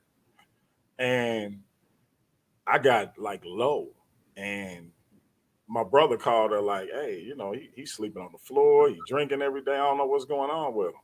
Now, mind you, she ain't even thinking about getting back with me because she knew I wasn't in the right headspace for it. But she still, "Hey, you can come over here and sleep in the basement. You ain't got to sleep on nobody's floor. You know, you can come over here and get yourself cleaned up. And, I'm never gonna see you suffer if I can help it." Now, this is a woman whose heart I ripped out of her chest, but she's still making sure I'm good. And I'm just like thinking to myself, like, what, how, and so, the light bulb eventually go off. It just so happened I was 28, 29 years old when mine finally went off, but it do go off. So if I can keep any young man from perpetuating that same behavior, I tell them, bro, you don't want to make the same mistakes that I made. Like you can get through whatever it is, y'all, whatever faults it is. It's a lot of beautiful black women out here, but this is yours. I tell people all the time. I got little corny mantras. They probably corny to some brothers, corny to some women. I don't care if my wife get big as a house. That's my house. And she may not be perfect, but she perfect for me. I keep it simple. So, and that's all. And it's the same way I imagine as you courting and you getting to know people and you start figuring those things out. If you can't find a man, and I tell women this, who you are what's most precious to him, where he can't imagine life without you, then go find you a man that feel that way. Period. And that's all it is to it. Point blank, period. Yeah, absolutely. And it's like, just in general, this idea, and this is why I tried to emphasize it. I'm gonna get like a little more into it in a little bit, but it's this idea of like we say, "Oh, I love this person. Oh, they love me," and it's just like when you put that at the forefront, and the first thing, because love changes. Yep. It changes as you grow. That person changes. You change. Like, you have like love is something totally different than kind of what is marketed to us. And my thought is that if we went back to how the ancients did it, where it's about, okay, we're establishing a foundation, we're creating legacy together, and the love comes after to make sure that that legacy happens, then you can't give up. You won't give up. You won't do certain things because your mindset is in a certain place rather than I'm going to go, dip off over here because I'm mad at them or they're not treating me this way or that way, or I don't want to talk to them, bump them, F them, blah, blah, blah. Because let's be honest, we all get there at one point in time, but at the same time, I've always looked at it as two things. Like when I'm looking at a mate, I look at two things. One, I want you to be there on my deathbed. Meaning, can I trust you completely with my life to make any and every call that needs to happen? And then two, just in general, can we really build together and be each other's peace? Because sometimes I'm gonna hate your ass, and sometimes you're gonna hate my face. Facts. But it's like, you know what? At the end of the day, this is who I have made a commitment to, and that commitment is more important than my temporary feelings. Than my, maybe it was a trigger from something that happened back in the day. Maybe, you know what I mean? Like, you got to put it in check. Point blank period. Like you just have to put yourself in check. So I wanted to build off of kind of like something that you had said earlier about this idea of the Africanness of looking at marriage and that being something that we need to pivot and approach marriage and relationships in that way. And so I wanted to point out, like, again, cleaning out what we've grown up with, what we, hear in society and so on and so forth, and understanding like, okay, this is something I need to move away from, because at the end of the day, that's poison. That is poison for my well. So like with Christianity and even Judaism, they have in Genesis, like God said to the woman, I will surely multiply your pain and childbearing. In pain you shall bring forth children. Your desire shall be for your husband, and he shall rule over you. And it's this idea of like, I've heard so many women just talk about, oh, well, I get treated this way because it's like an eternal punishment or something like that.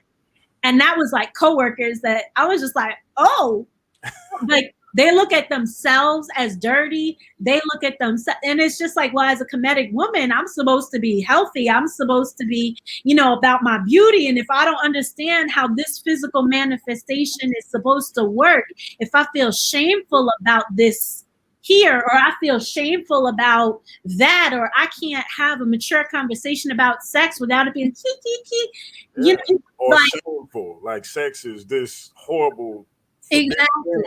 Exactly. And we even see like in Islam where it says men are the protectors and maintainers of women. So again, it's like you're in charge and I have to tell you what to do. I just pull the strings and you move. And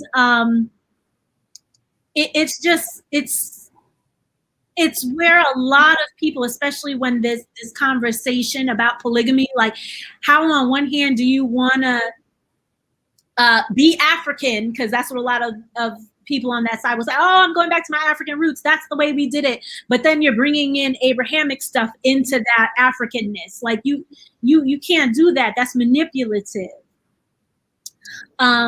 I think the other piece about like American culture in general, like I think as we try to move forward and be more Kemet minded, we have to recognize like how American we really are. Like it's all we know. Like as much as we educate and read and this, that, and third, it's all we know. So I am an NPR nerd. I love listening to NPR. I specifically love the program Freakonomics, and they just so happen to have a radio show on the other day, and I was like, oh my God, this is perfect. So it was talking about how individualistic the United States is. And I was like talking about it with my mom when I was listening to it. It was like mind blown stuff, but you don't really think all the way about it. So, surprise, surprise, the United States is the #1 most individualistic country on the planet. Oh my God, surprise.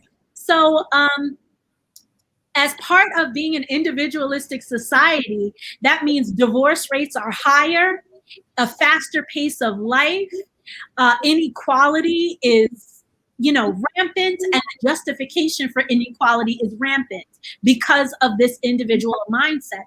And it's very, very different. Like if we look at England, Australia, Canada, like they're also individualistic, but they are what's called horizontal individualism versus the United States. Like we're like completely, when it comes to being individualistic, we're on a whole different sphere because we are vertically individualistic, meaning everybody else outside of me is my competition.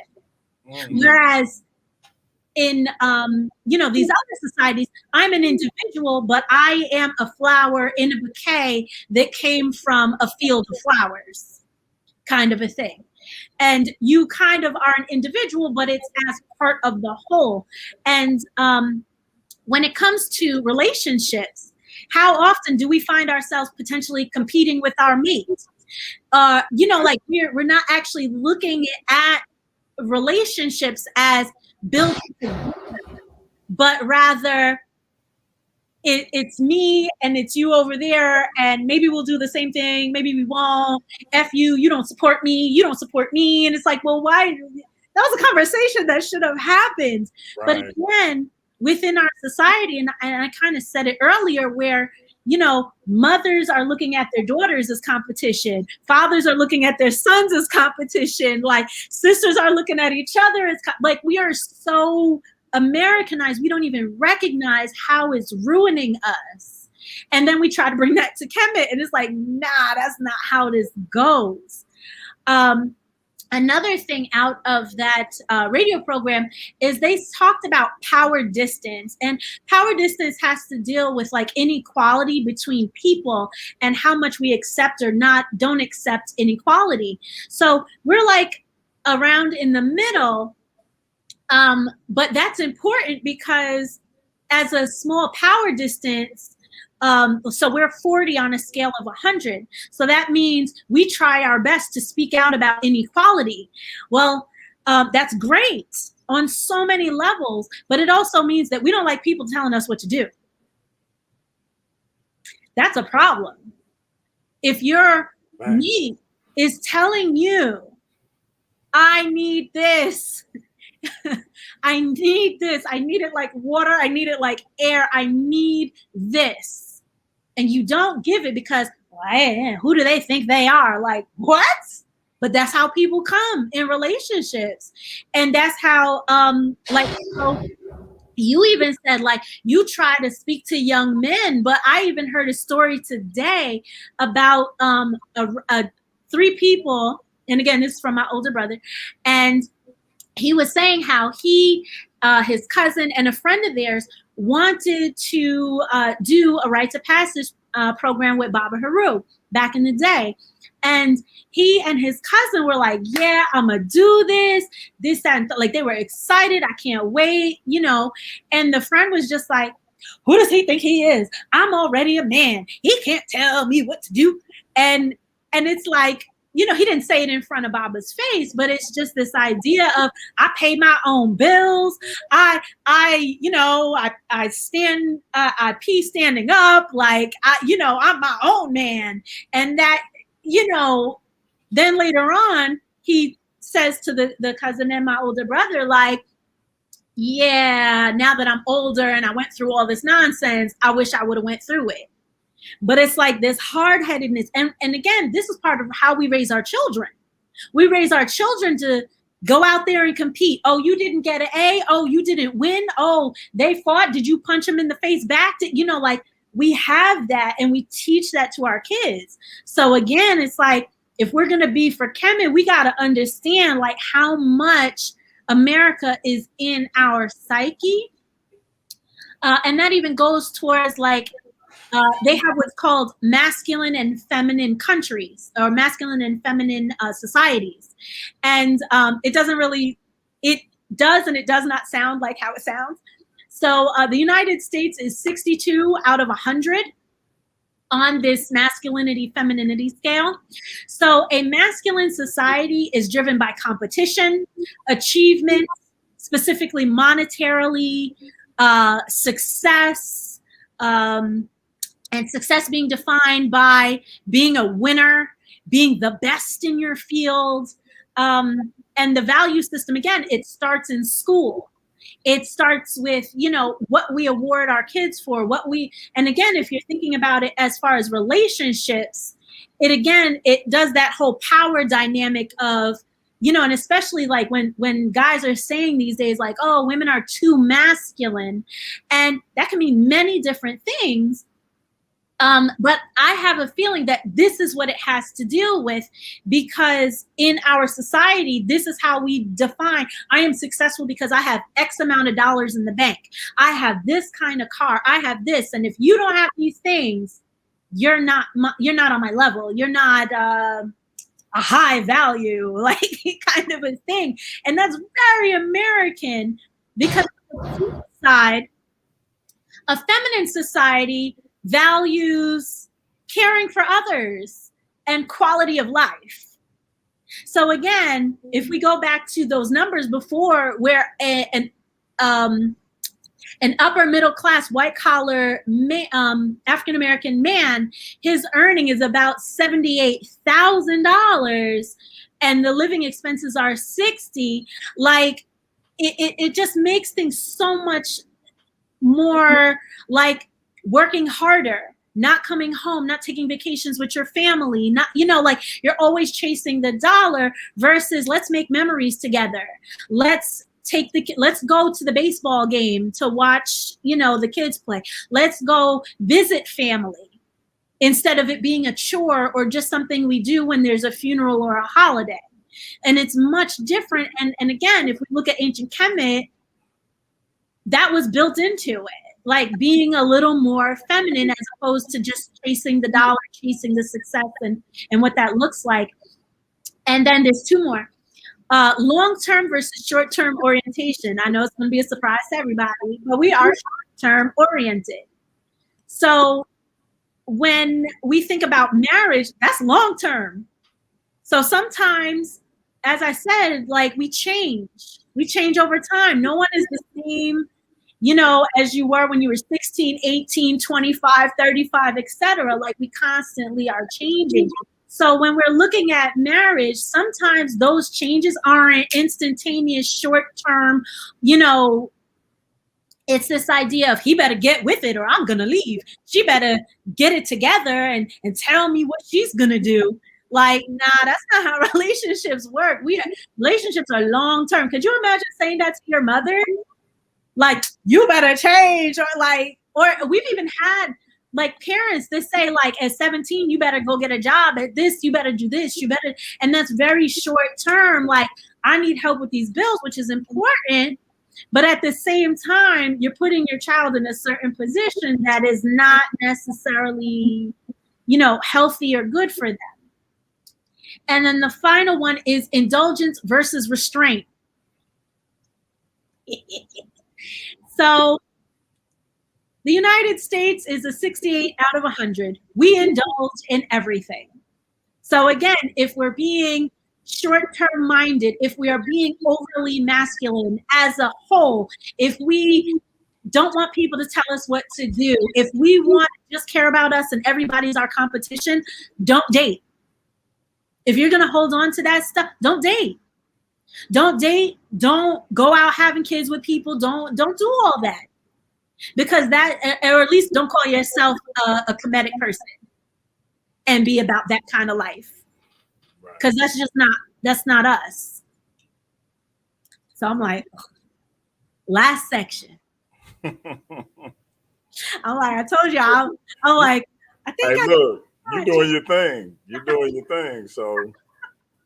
But you see my man Black Lion in there, like, boom.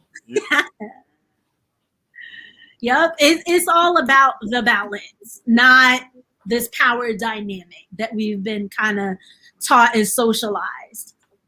So, um, it is imperative for us, as I said before, to understand that Kemet wasn't perfect, that, it had social hierarchy, it had, inequalities, it had, all different types of things going on. And it's illogical for us to say or claim to be Kemetic and not at least attempt to follow through on what the ancient Kemetic actually did. It's actually still a form of escapism. And it's interesting that people would say, oh, I left Christianity, I left this, that, because I want to be responsible. I don't need somebody in the sky to save me. And then they come to Kemet and just be like, I've arrived. I'm Kemetic. So that means it's all good. Like, it's so just appreciating Kemet, just reading some books about Kemet, knowing history about Kemet is not enough, because it's just taking the place of what Christianity or the Abrahamic faiths used to be. And it's approaching Kemet as an Abrahamic person, and understanding that is like almost, it's I don't even want to say it's half the battle, but it's all part of the battle. So when it comes to, like, now that we've kind of gone through, this is what America has done to us, this is what these Abrahamic faiths have done to us, this is what the Kemetic actually did, I guess I want to throw it out there, like, so what should dating look like for us? Like, what should these things look like for us in general? So I'll just leave that simmer for 2 seconds. It seemed like you make, because I always felt like this, especially after, because I told you we had a daughter at 16, 17. She's 28 now, married with her own children. So, I got my grandbabies, but I feel like, to me, we kind of let her get out there on her own too soon. Because I feel like Black people are only people like, oh, you 20, why you still live at home? Mm-hmm. You know what I mean? But at the same time, with the 3 that I still have at home, it's almost like I'm listening to you and I'm like, I should look at they potential mates, what they family like. Is this a good match? If it's not a good match, I shouldn't even let y'all go out. Like, you know what I mean? Because it is more to it than just, I like you and I want to get to know you. No, it's a lot more that go into it when you're talking about building a family and having children with this individual. It ain't just about feelings. At the end of the day, F your feelings, we got to start talking about what things gonna be like when it get. Can this individual handle adversity? Can he handle when things not ideal? When she ain't looking like she look right now? You know what I mean? When her ankles and her feet swollen because she carrying your child. Is she still, are those feelings you talking about you got still gonna be there? So, what's his relationship with his father like? What's his relationship with his mother like? All those type of things. So it's a lot more that go into dating and finding a potential mate than just, I want to go kick it with somebody and have fun and all of that. So, and I think when you look at what you said about the families have to approve the situation and they have to go through these steps before they actually get to this particular point. I think those are the elements that we need to pull into this modern setting and context. Yeah, and we kind of even had that, like, oh, the guy has to go ask the family for the, before he even asks and said that. Let me tell you how and I'm like, this is not nice, but I'm gonna snitch. So when I like I said previously, like I had been engaged, and he had asked me, and I said yes. And then it didn't even occur to me until we had already, like, went through all the, oh my God, all that stuff. And then I said, well, what did my parents say? And he looked at me like, and I was just like, you didn't ask them? You didn't ask them? So it's just like the fact that he didn't even think about that. And that was over 10 years ago. So Lord knows what the kids are doing now, kind of a thing. And it's just like, again, between American society and just everything changing, we're just so loosey-goosey, go with the flow type of a thing, that we're all kind of screwed up on so many levels. So even if a person is not Kemetic, like just within, ourselves, like we don't court. We sleep with each other on the first date. I'll talk to you later. We got like, it's a Drake lyric where he says, we live in a time where we act like we're in love, or, we're not together, but we act like we're in love and we make it look good. I'm paraphrasing because those are not his lyrics. I'm not good at remembering lyrics. But he's like, we give the impression of love, but there's like, right. Zero. We go through the motions. Exactly. That's another one of his songs. Let me stop. I used to be a really big Drake fan. Like, I'm so sorry about that. Oh, it's all good. We all got our, I'm a Nas and Tupac guy myself. I love Nas. Oh my God. Okay, focus. Let me get back on it. So I have, because I was thinking, I'm like, all right, this is what I want to put out there. I'm hoping that people will converse about it, talk to their kids about it, talk to friends, family, or what have you, because after looking at how the Kemetic kind of handled it, I'm like, all right, I kind of see where we kind of need to go. So the first step is, and I looked this up in the Vigus dictionary, but for some reason I didn't write down the page numbers this time, so I apologize.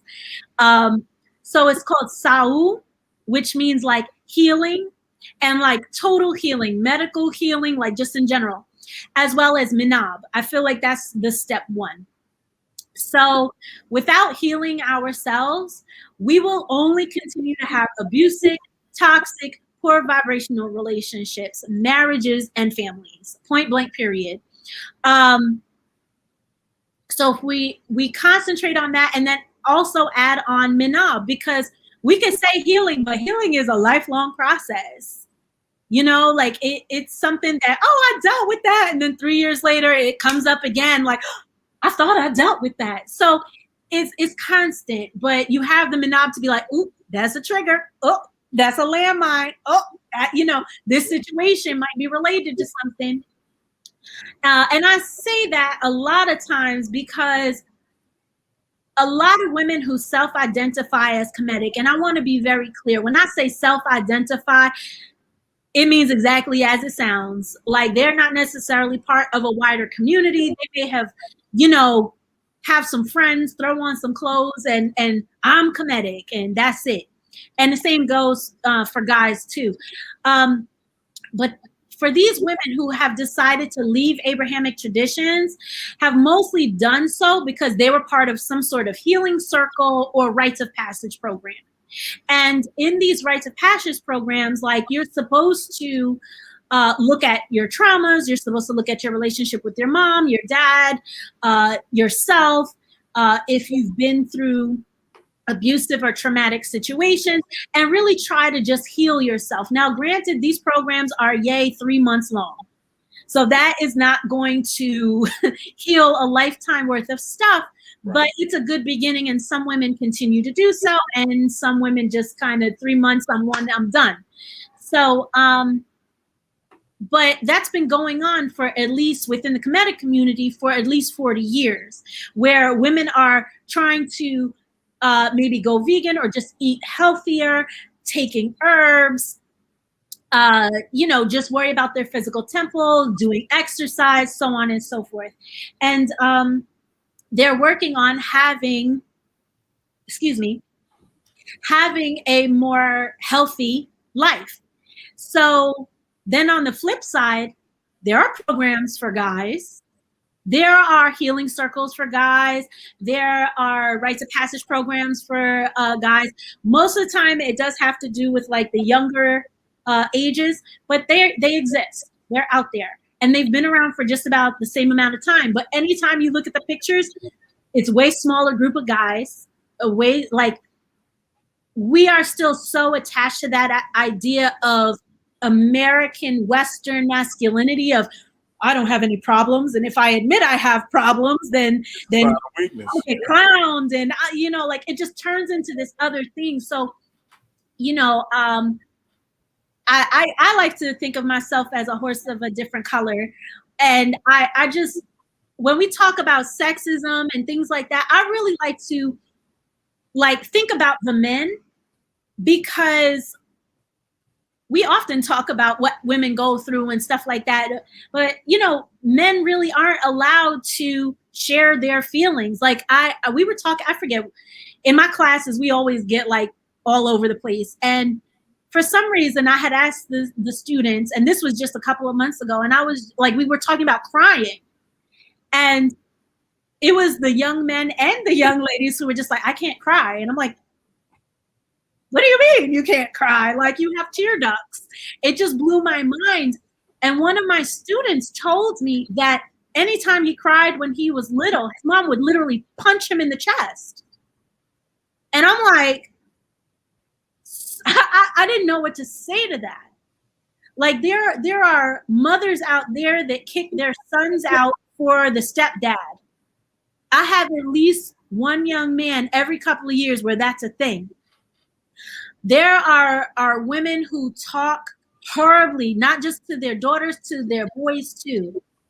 And it's just like we spend a lot of time talking about, what daddy did and daddy wasn't there and just like, but mommy did she did the best she could, and we're not going to say like, kick her to the curb, and because all of our parents did the best they could with what they had, with the education and life experience they had. Like even just this week, I had a conversation with two of my family members, and it blew my mind the amount of abuse that went on in my family that was way deeper than I was ever told. And that's because I'm the youngest of my group of cousins. And I was just like, knowing that gives me more grace towards my parents, because now I understand they didn't this, they didn't that. But if we're not, especially the men, like we need to create spaces where guys are allowed to not have to worry about being a word for a cat that starts with the letter P, because I hate saying that word. Right. But that's the first thing a guy is going to say. Or, like worrying about behaving masculine in front of another guy versus being worried about your healing and being like, I'm gonna just smoke it away. Like I had a kid in summer school who pretty much told me like he no longer lives with his mother because she would literally beat him every day. And it got so bad that she drug him out of the shower and drug him on the floor. And he has to go. And I'm just like, and he was like, I'm the type of teacher where I'm just like, look, I get it. Life happens.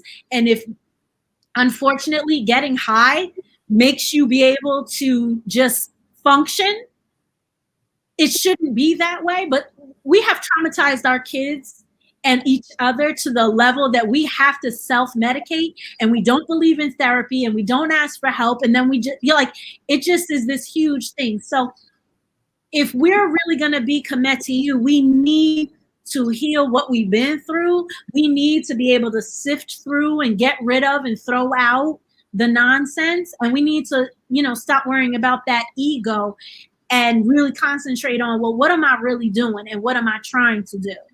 And having the presence of mind to actually get you there and know like, ooh, that's a trigger. Ooh, that's the masculinity thing going. Let me chill out. Let me, whatever.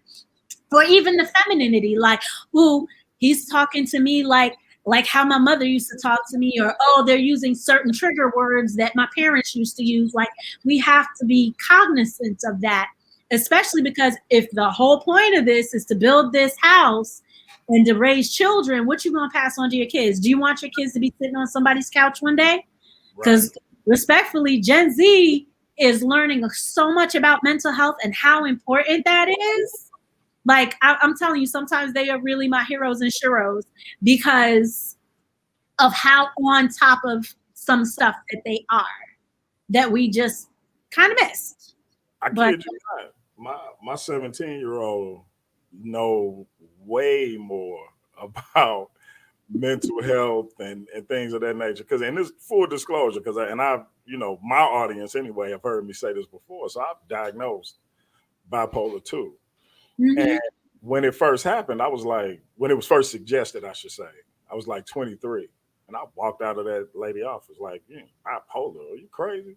And so, you know, I didn't deal with it, even though from about 20 or so to that point, I was the moods and things like that. I was displaying that behavior often, especially when I would that coupled with alcohol and you know, it was like but I wasn't trying to hear that because black people ain't, we don't, you know.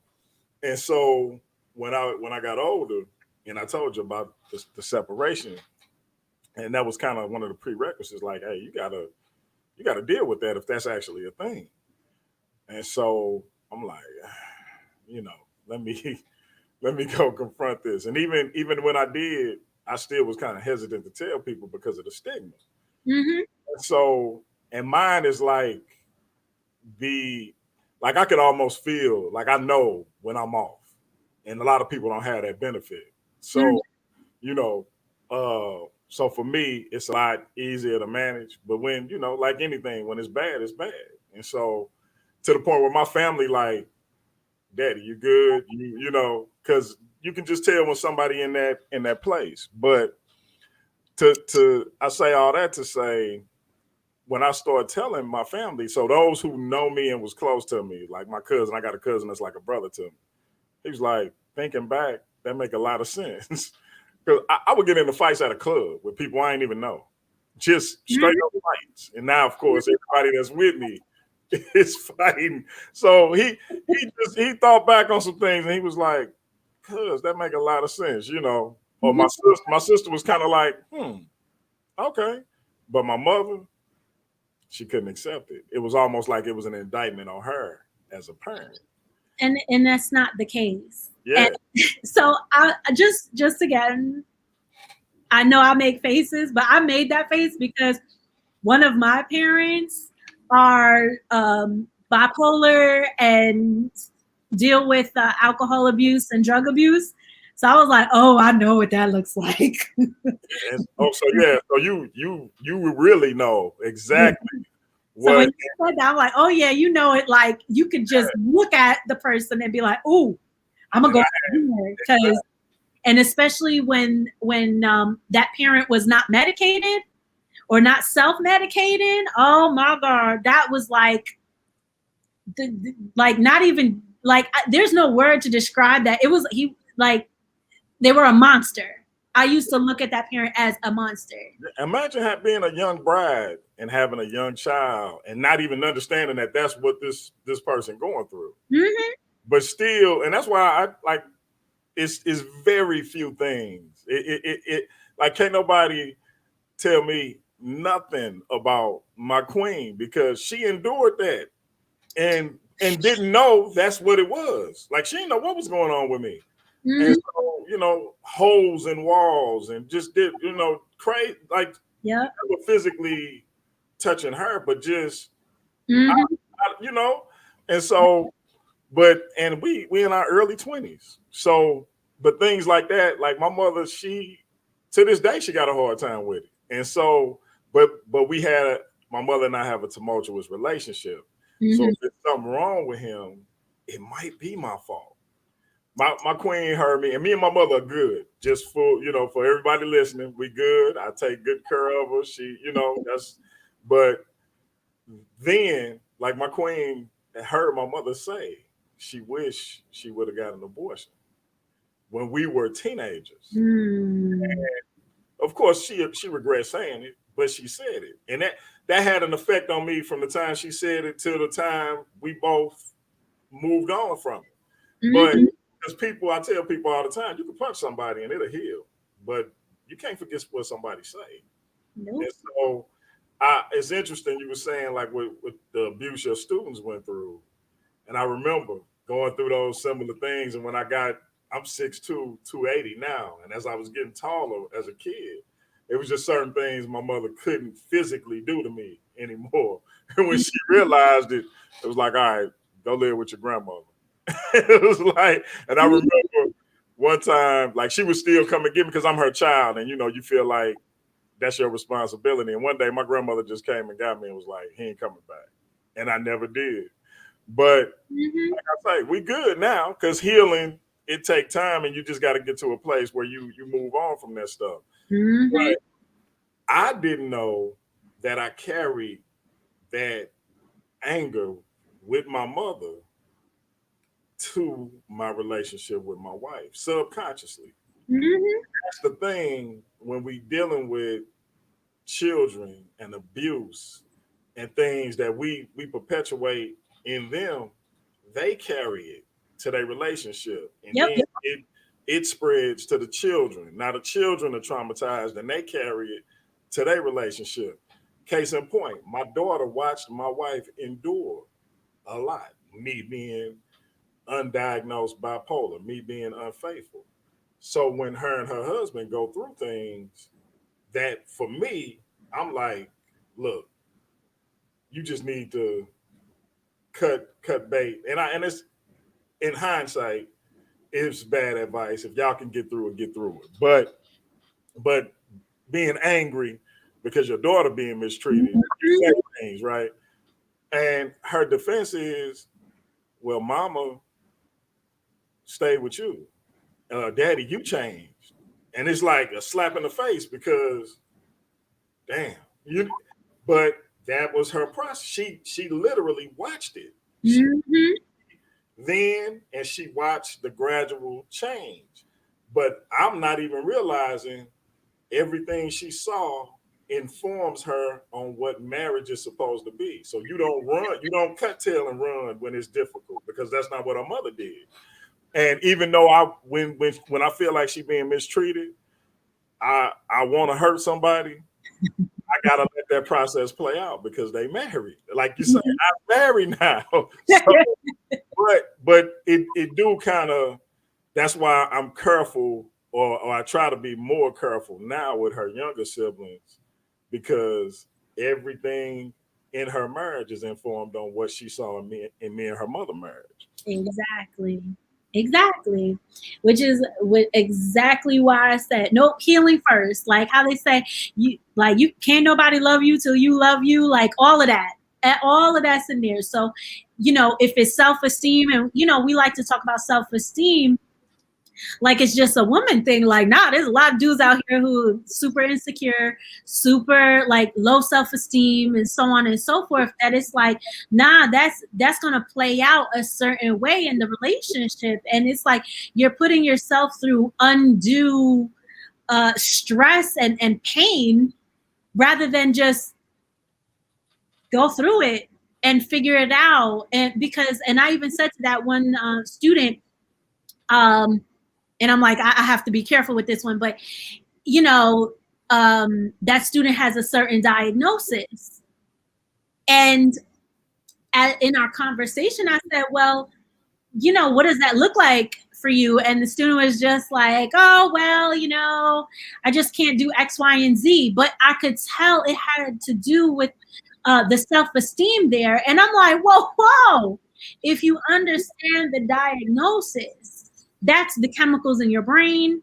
That's like, it's so many other different things. When you understand what that looks like, that means not that something's wrong with you, but, oh, I have to be on extra alert. Right. I have to let me make sure, like, oh, I can't eat refined sugars because that's gonna make me go.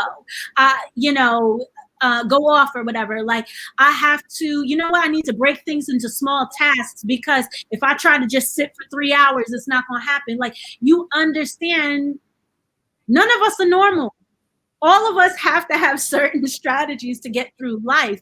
Like, so, but if you understand yourself, you understand your trauma, you understand if you have diagnoses and things like that, well, this is what I need to do to have the best quality of life. Exactly. Like, but it's a totally different mindset, you know, especially within our community, like how you said, well, if so-and-so has to get a diagnosis, that means I did something wrong or something's wrong with them, they're defective. And it's like, no, that's totally not the case. Like there are 31 flavors, 51 how many flavors of ice cream, how many kinds of bread, how many, and you expect people to all be one way? Like, come on, it's unrealistic. Yep. So in addition to that, while one is in like this step one, think about finances. You know, like think about finances, think about career, think about that kind of thing. Because once you commit and create the foundation, like, you know, again, I said, everybody wants to talk about, well, what do you bring to the table? Who are you bringing to the table? How are you going to show up as well as establish this table? And how are you going to, like, and what qualities do you need in your mate to help build and create this legacy, to build this table, to set this dinner? You know, because it's not about what can you do for me or what are you going to do for me? Like, no. That's not Kemetic. So understanding yourself, knowing your communication style, knowing, you know, maybe sometimes your tone of voice gets crazy. Maybe sometimes you, maybe that don't work for everybody. Like, you know, recognizing that so that we understand, like, again, if it's about that foundation, what are my shortcomings? So where do I need my partner to be strong? Where, if I, you know, these are my strengths. So if they're weak here, this is what it is. Like, how are we going to work together and not just argue all the time and jump into something that is just going to be more pain and more, you know, tomfoolery, for lack of a better way of saying it. So even as you're kind of segueing into like the actual courtship, you're going to think about gender roles, and not in a superficial type of a way where it's like, I need you to cook, I need you to do the laundry. You're like, okay, that's all of that is superficial, because again, let's be real, we're all going to get old one day. What if your mate gets cancer? So you're going to get divorced because they can't cook for you anymore? Like, you're never going to learn how to, you know what I mean? Like, there's going to always be that pendulum swing. Somebody's going to get sick, somebody's going to get fired and lose a job. Something's going to happen. So you can't be so rigid in gender roles and your femininity or your masculinity. Like, if your husband becomes disabled, girl, go out there and work. Now you got to be the breadwinner, like, you know, and he can't feel some type of way because of his maladies. Like, you know, you have to have that kind of relationship because you don't know what life is going to throw at the both of you.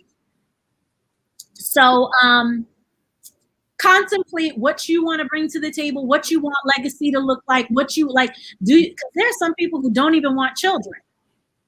There are some people who can't have children. So are you okay with fostering? Are you okay with adopting? Are you okay with not having kids at all? Are you okay with, because you could still establish legacy, you know, to be real, in 2021, it's expensive to have a kid.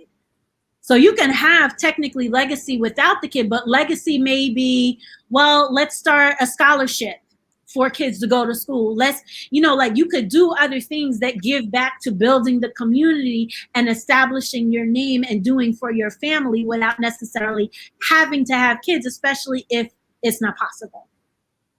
So this is where I know some people are going to be like, no. So after establishing what, you know, it looks like for you, you go out with people, you know, you really are dating with intention, as other people say. You're dating with intention. When you find someone, you don't need to date forever and ever and ever. Like, dating for an exponential long time, something's not right. So and if we look at our ancestors, they didn't court and date for 3, 4, 5, 10 years, have a kid, and then do all this other stuff. Like, it was kind of like, all right, you down? Yeah, I think I'm down. You want to do this? Yeah, I want to do this. These are our life goals. Okay. Like, it was, again, the love came, but it's like, are we going in this direction? Do we want to go in this direction? So, there are some things where it's like, okay, 3 months or something like that. My rule of thumb would be about 6. By the time 6 months happen, you know the person well enough. Are they a runner? Are they, a ride or die? Are they, and you don't know 100% because, time, situation, so on and so forth. But the idea is you generally know if this is a person for you or not within that 3 to 6 months. So at that point, Menyet encourages looking into engagement. And as our ancestors did, they had that year of eating. So your engagement period should be your year of eating. So not necessarily like, we just gonna shack up and like, you just move into my apartment with me and we're gonna play house. Like, no. We're not doing that. So during this year of eating, you all move into a mutual place. You sign a 1-year lease with both the names on it. You create, this is what we're doing. These are the things that I'm going to do. These are the things you're going to do. Both of your sets of parents are involved. You write everything out, get it notarized. So essentially, it's like an engagement prenup, if you will. And it has an expiration date. You can't stay engaged forever. You're either going to poop or get off the pot, as they say. So you doing the damn thing or are you playing games? So again, this whole thing about and again, there are things that would need to be discussed because each couple is different. If somebody already owns property, if somebody already owns this, that, third, maybe you already live in a house and you can't afford rent, and then renting out your house, that that might be a lot. But again, both sets of parents are involved. You two are involved. This is what this engagement period is going to look like. In addition to that, you find yourself a temple, shrine, or Kemetic community to become a part of.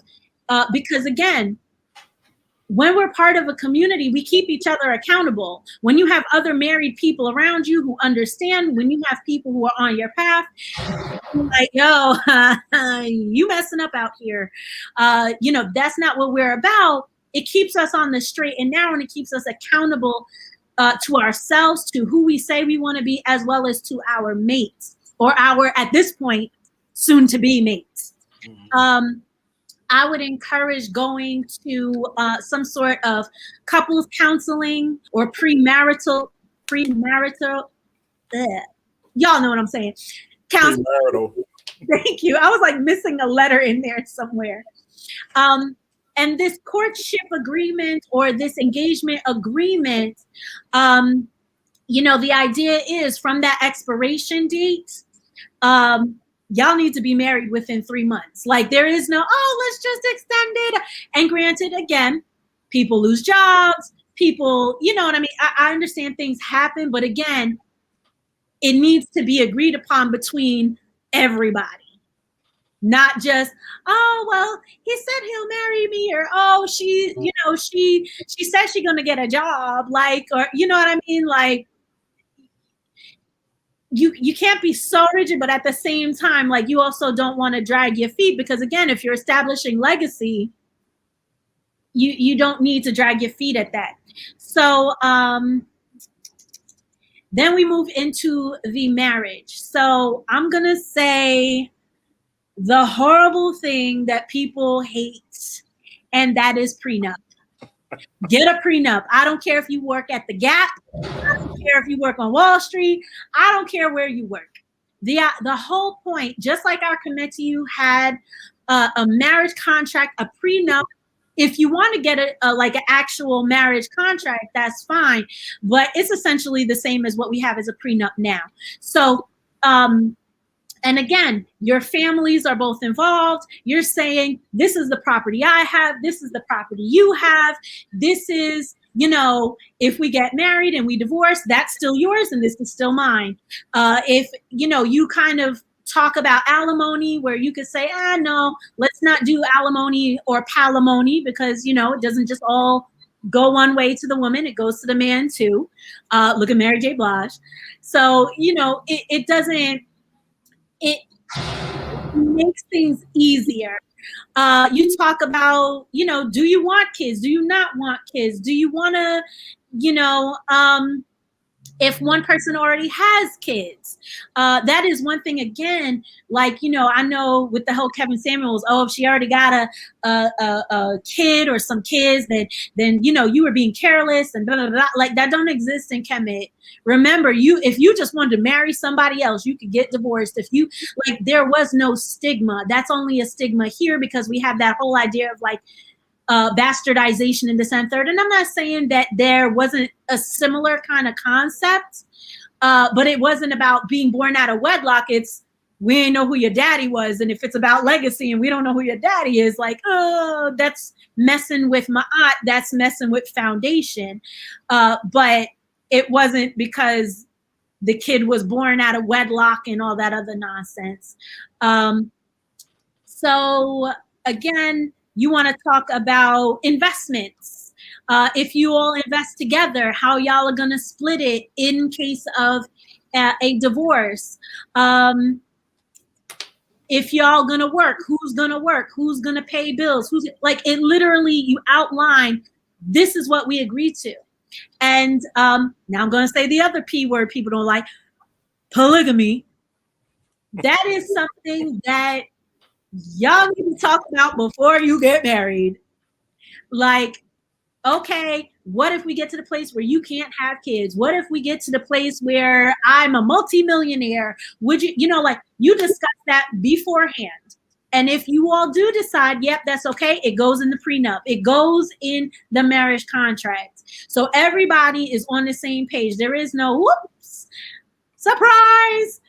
If there is, you amend the prenup, which is totally, actually relatively easy to amend your prenup or your marriage contract. And then when that other woman comes in, you amend that too. What is she entitled to? What is she not entitled to? This and third. Because again, if this dude passes away or if this woman passes away, like, what's going to happen with the kids? What's going to happen? You know, like, it again, we want to be accountable. We want to be responsible because, again, this is all about legacy, not about, you know, it feels nice. So all of that goes in there. You could put a sunset clause in there, like, yo, if we married for 50 years, you stuck with me. Like, it is what it is.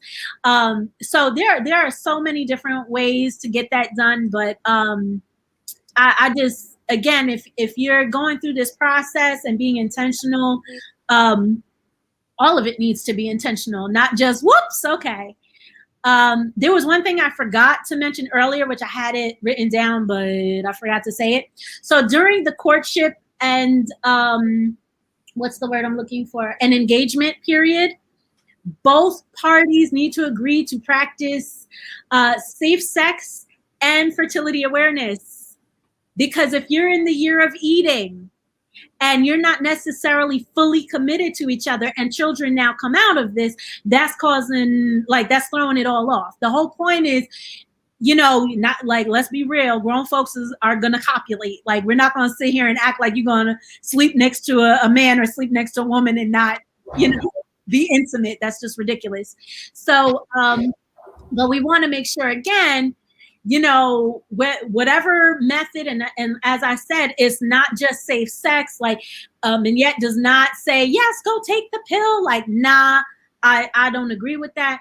But whether it's condoms, whether it's, I don't want to say IUD because those are not necessarily safe, but practicing fertility awareness, understanding, again, if the woman is understanding the body, the man understands his body, we understand that at certain times ovulation happens, that just having sex once doesn't mean you're getting pregnant. There's only pretty much 3 specific days within a 5-day period that a woman can get pregnant. any other day that week, unless she has health problems, unless, stuff like that is going on, like sex doesn't automatically equal a baby. But again, because of Abrahamic ways, like we don't even understand the way the female body even works, which is weird, but that's another conversation for another day. So practicing those two things ensures that, all right, once we're really committed, we're in it for the long haul. Kids, babies, all of that other stuff is of no consequence. Now we can, finally do that last do. But that is my recommendation, just because, again, it's staying within lines, because technically the year of eating would happen after actual spiritual and legal marriage. But again, once it's very expensive to get divorced in the United States. So that's why I say that engagement period is your year of eating. So this way, if that lease ends, y'all could go separate if you decide you don't want to be together. Whereas you don't have to incur all that other stuff. So that's why it's placed that way, as opposed to after the actual spiritual and legal marriage. So again, as I said, polygamy, yes, it was permissible, but again, it was for aristocracy. It was for infertility. It was for just in general to take care of other folks within the community. It was not, I'm a man, I have money, I need wives to show off with. And I even throw that question out, where it's like, outside of a certain status, why does the everyday regular guy need another wife if it's not just for sex or ego?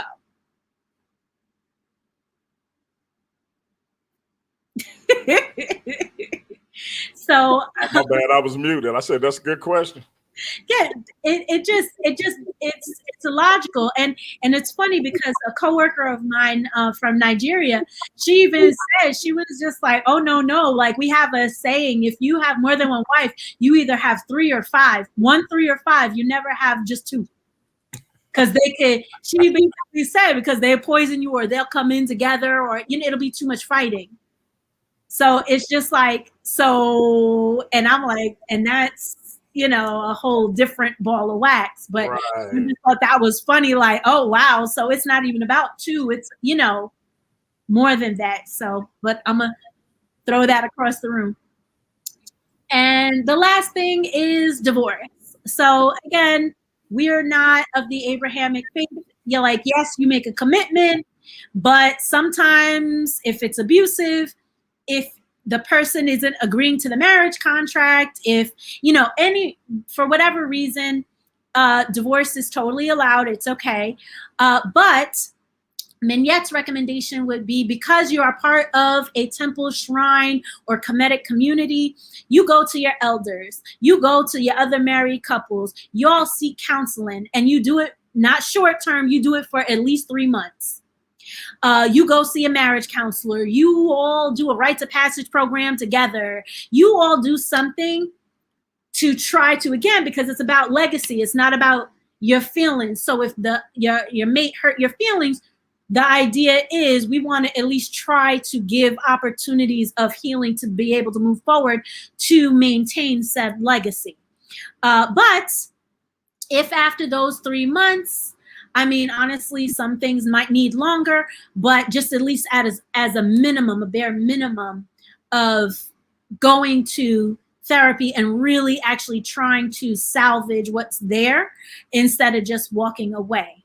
Again, outside of extreme situations like he's trying to kill you for insurance money or something off of TV. So those are my recommendations. Those are my thoughts. And that's it.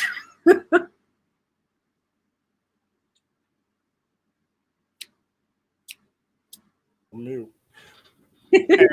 So I thoroughly enjoyed this this breakdown, because I think that a lot of people just feel like, or have like preconceived notions of what dating while Kemetic is like, what marriage and being Kemetic is like. Almost like it's all about indulging oneself as opposed to the responsibility and Mhm. the actual undertaking that it is, and the upholding of my eye, Mhm. staying away from isfet and all of those things. It's like you just took that off the table, and you just thinking about how you're gonna indulge in the benefits and the pleasures of married life, but not the immense responsibility that Mhm. you undertaking. And dating is supposed to be a step towards married life, and we seem to forget that too. But so I definitely enjoyed the breakdown, because I think you covered every facet you could cover. I think what did my man saying, Love Jones? Let me break it down so it can forever and completely be broke. I think you just did that. So I definitely appreciate it. I think the audience appreciated it. So I'm glad, because I just know this is an important conversation. And you know, even within the temples and the shrines and stuff like that, like there isn't enough conversation as to what Ma'atic and Kemetic relationships look like. And it's just like this kind of disconnect where we have people dating and we have like, but it's not Kemetic, which, and I remember earlier in the chat, somebody said, dang, like dating Kemetic was worse. Like, because it isn't, like we don't talk about it. We just, right.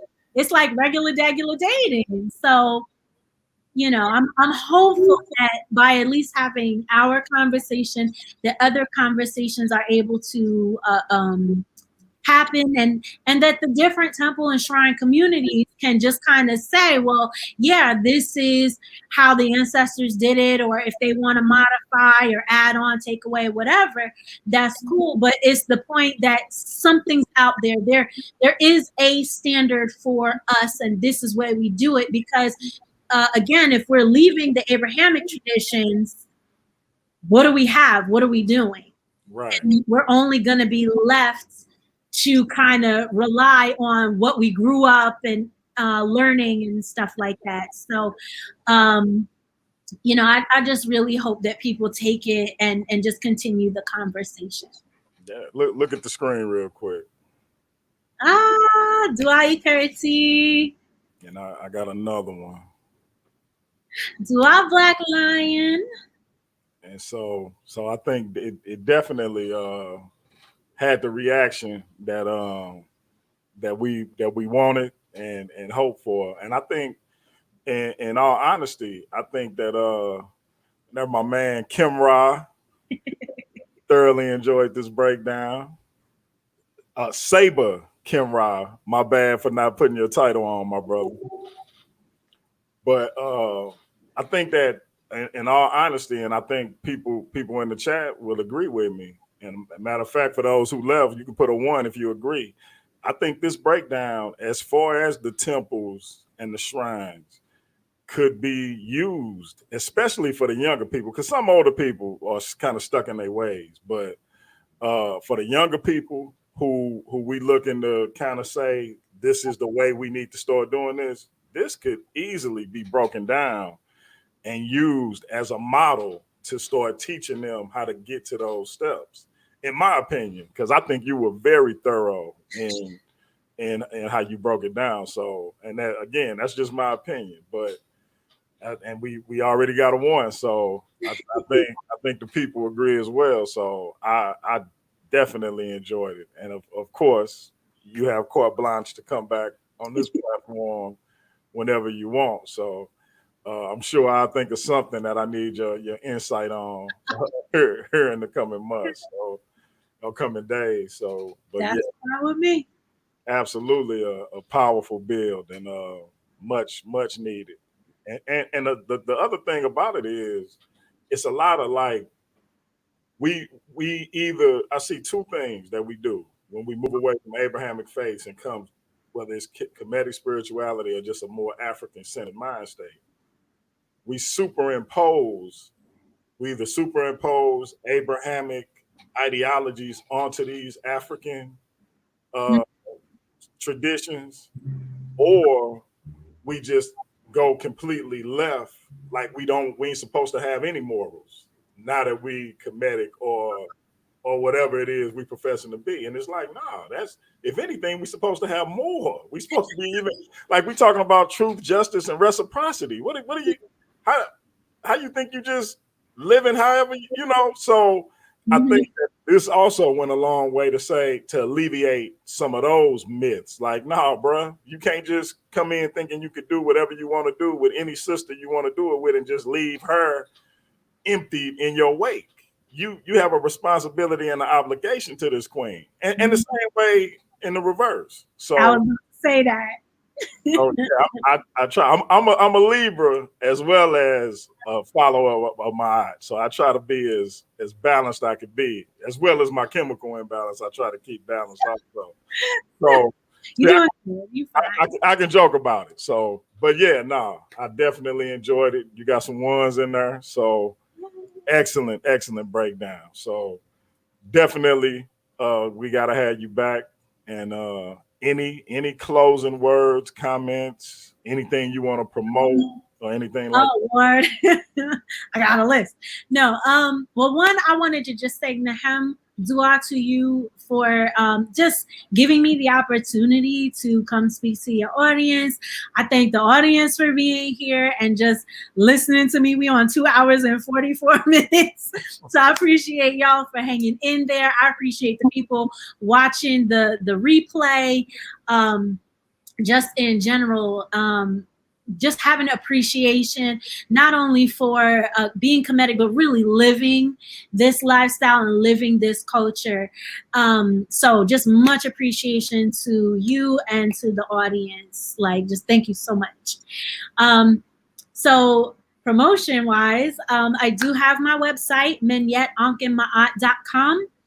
So that is where my blog is housed. I have Kemetic resources. So one of the projects I'm working on now is creating a nationwide list of Kemetic temples, shrines, and communities, just because you know, it's one thing to be in different Facebook groups and online groups, but it's nice to be able to have a study group that's, you know, maybe 30 minutes away from the house, or just a local group that you can connect to. And, you know, all groups are different. So even if it's virtually connecting with a group, I really am trying to just kind of bring us a little more together by giving that resource out there. So far I do know of the Temple of Anu here in New Jersey. I know of the Shrine of Ma'at over in Harlem, New York. I know you said you have your Shrine of Het Haru. You have Ra Seiki down, I forget which state they're in. I'm sorry about that. I know there's New Aset Temple out in Cleveland, Ohio. So those are the ones I know of. So I have a form. So if anybody in the audience knows of a shrine or temple or community, if you could just add that in there, because you know, people want to have that community, and it's really kind of a disconnect. Although the internet does help, like it just would help us as a wider community. I also launched my Akwaja, which is essentially a Kemetic online shop. It's a place for our spiritual needs. So like I created like face masks. So I know some people are like, oh my God, it's not even real. But in case you want to rock the Netaru on your face mask and it's African centered, we got Kemetic greeting cards for our holidays. So our most recent holiday was Repwin Pet, or the opening of the new year. So in our new year, Kemetic New Year is 6262 right now. We got coffee tumblers, posters. Like one of the posters I have now, and I keep this in my bathroom. So, ooh, there I go. So it's the 42, and like this is my there I go. This is my version of Ma'at, and I just wanted it to be like faceless so that people could identify. Like it's an outline, but it's not. That has to be one way that Ma'at looks. So I keep that actually in my bathroom. So when I brush my teeth, I'm reading the 42, and I have another one on my front door. So that's on there. We got incense, ancestor money. Like the idea is other faiths have a place for them to go for their spiritual needs. And as commit to you, like it's a little bit here, a little bit there. So my goal is to try to just have a one place. And then even if someone in the audience, if you are a Kemetic creator and you want to become an affiliate, I'm working on an affiliate page because I know a brother who he makes yoga mats with the Netaru on it. There's some temples that have different items that they create, so on and so forth. So I do have a promo code if anybody wants to patronize the Aquaja. And it's actually from today until my birthday, so the 27th of August. And the promo code is relationships6262. So again, relationships 6262, and that will give you 25% off of your order. I'm also on Instagram. I'm on Facebook. So I do have the private group, Kemetic Living in the 21st Century. I started a singles group a year ago, but I kind of started pouring more into the other group than that. But it is there, and it's supposed to be a place where if you are Kemetically aligned, that you can try to find a Kemetic mate with that. So that's me. And do me a favor when we get off, inbox me your site and all of that, because I'm gonna put it in the description for the video as well. So Okay. make sure everybody can find that and start supporting the queen and picking up some of that merchandise. So please support our queen, and like I say, we're gonna have her back and get some more of these powerful breakdowns. But with that said, hold on, Yes, that is it. That is the promo code. So with that, all I have to say is do our queen for gracing us with your divine presence. Like I say, you are invited back. You have carte blanche. So I'm gonna try to hurry up and think of something so I can have you back sooner than I did this last time. But I'll figure something out. And thanks to the audience, everybody in the chat for coming on and joining us. And before we get out of here, I got a little promo work I got to do if I can figure out how to do my screen share. Those who know, I got a debate coming up on the 28th of this month with my brother, Captain 10K of ISUPK. And so I want to make sure I show this before we get out of here. Everybody come back and watch me beat up on my brother, Captain. Even though he think he gonna beat me up, we'll see. We'll end up seeing how it go. But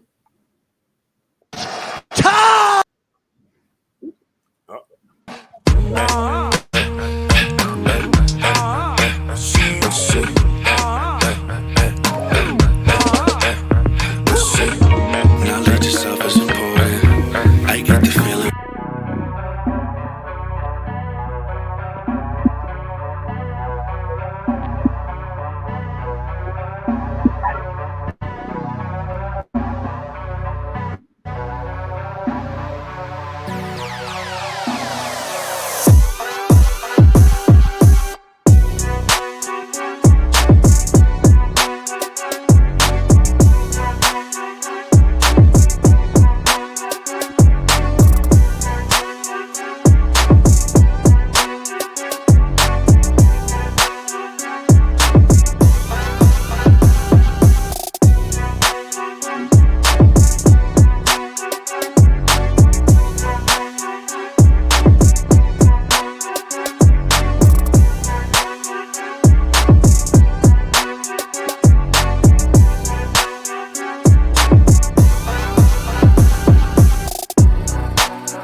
Is this not why you are here?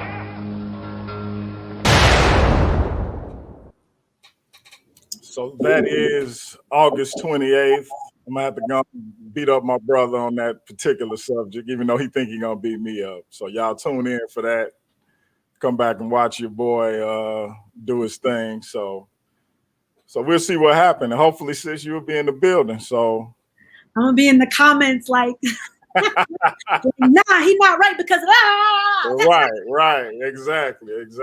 So we're gonna be talking about old King James and oh Lord, did our Native American brothers and sisters own slaves, because apparently they Israelites, and we're gonna get into all of that. So oh boy. so yeah, it's gonna be a fun night. That's Saturday, August 28th, and I think it's at 8 p.m. But so yeah, y'all come back and check us out. So again, hotel, dua to our queen, and this has been Paradigm Shift TV 314.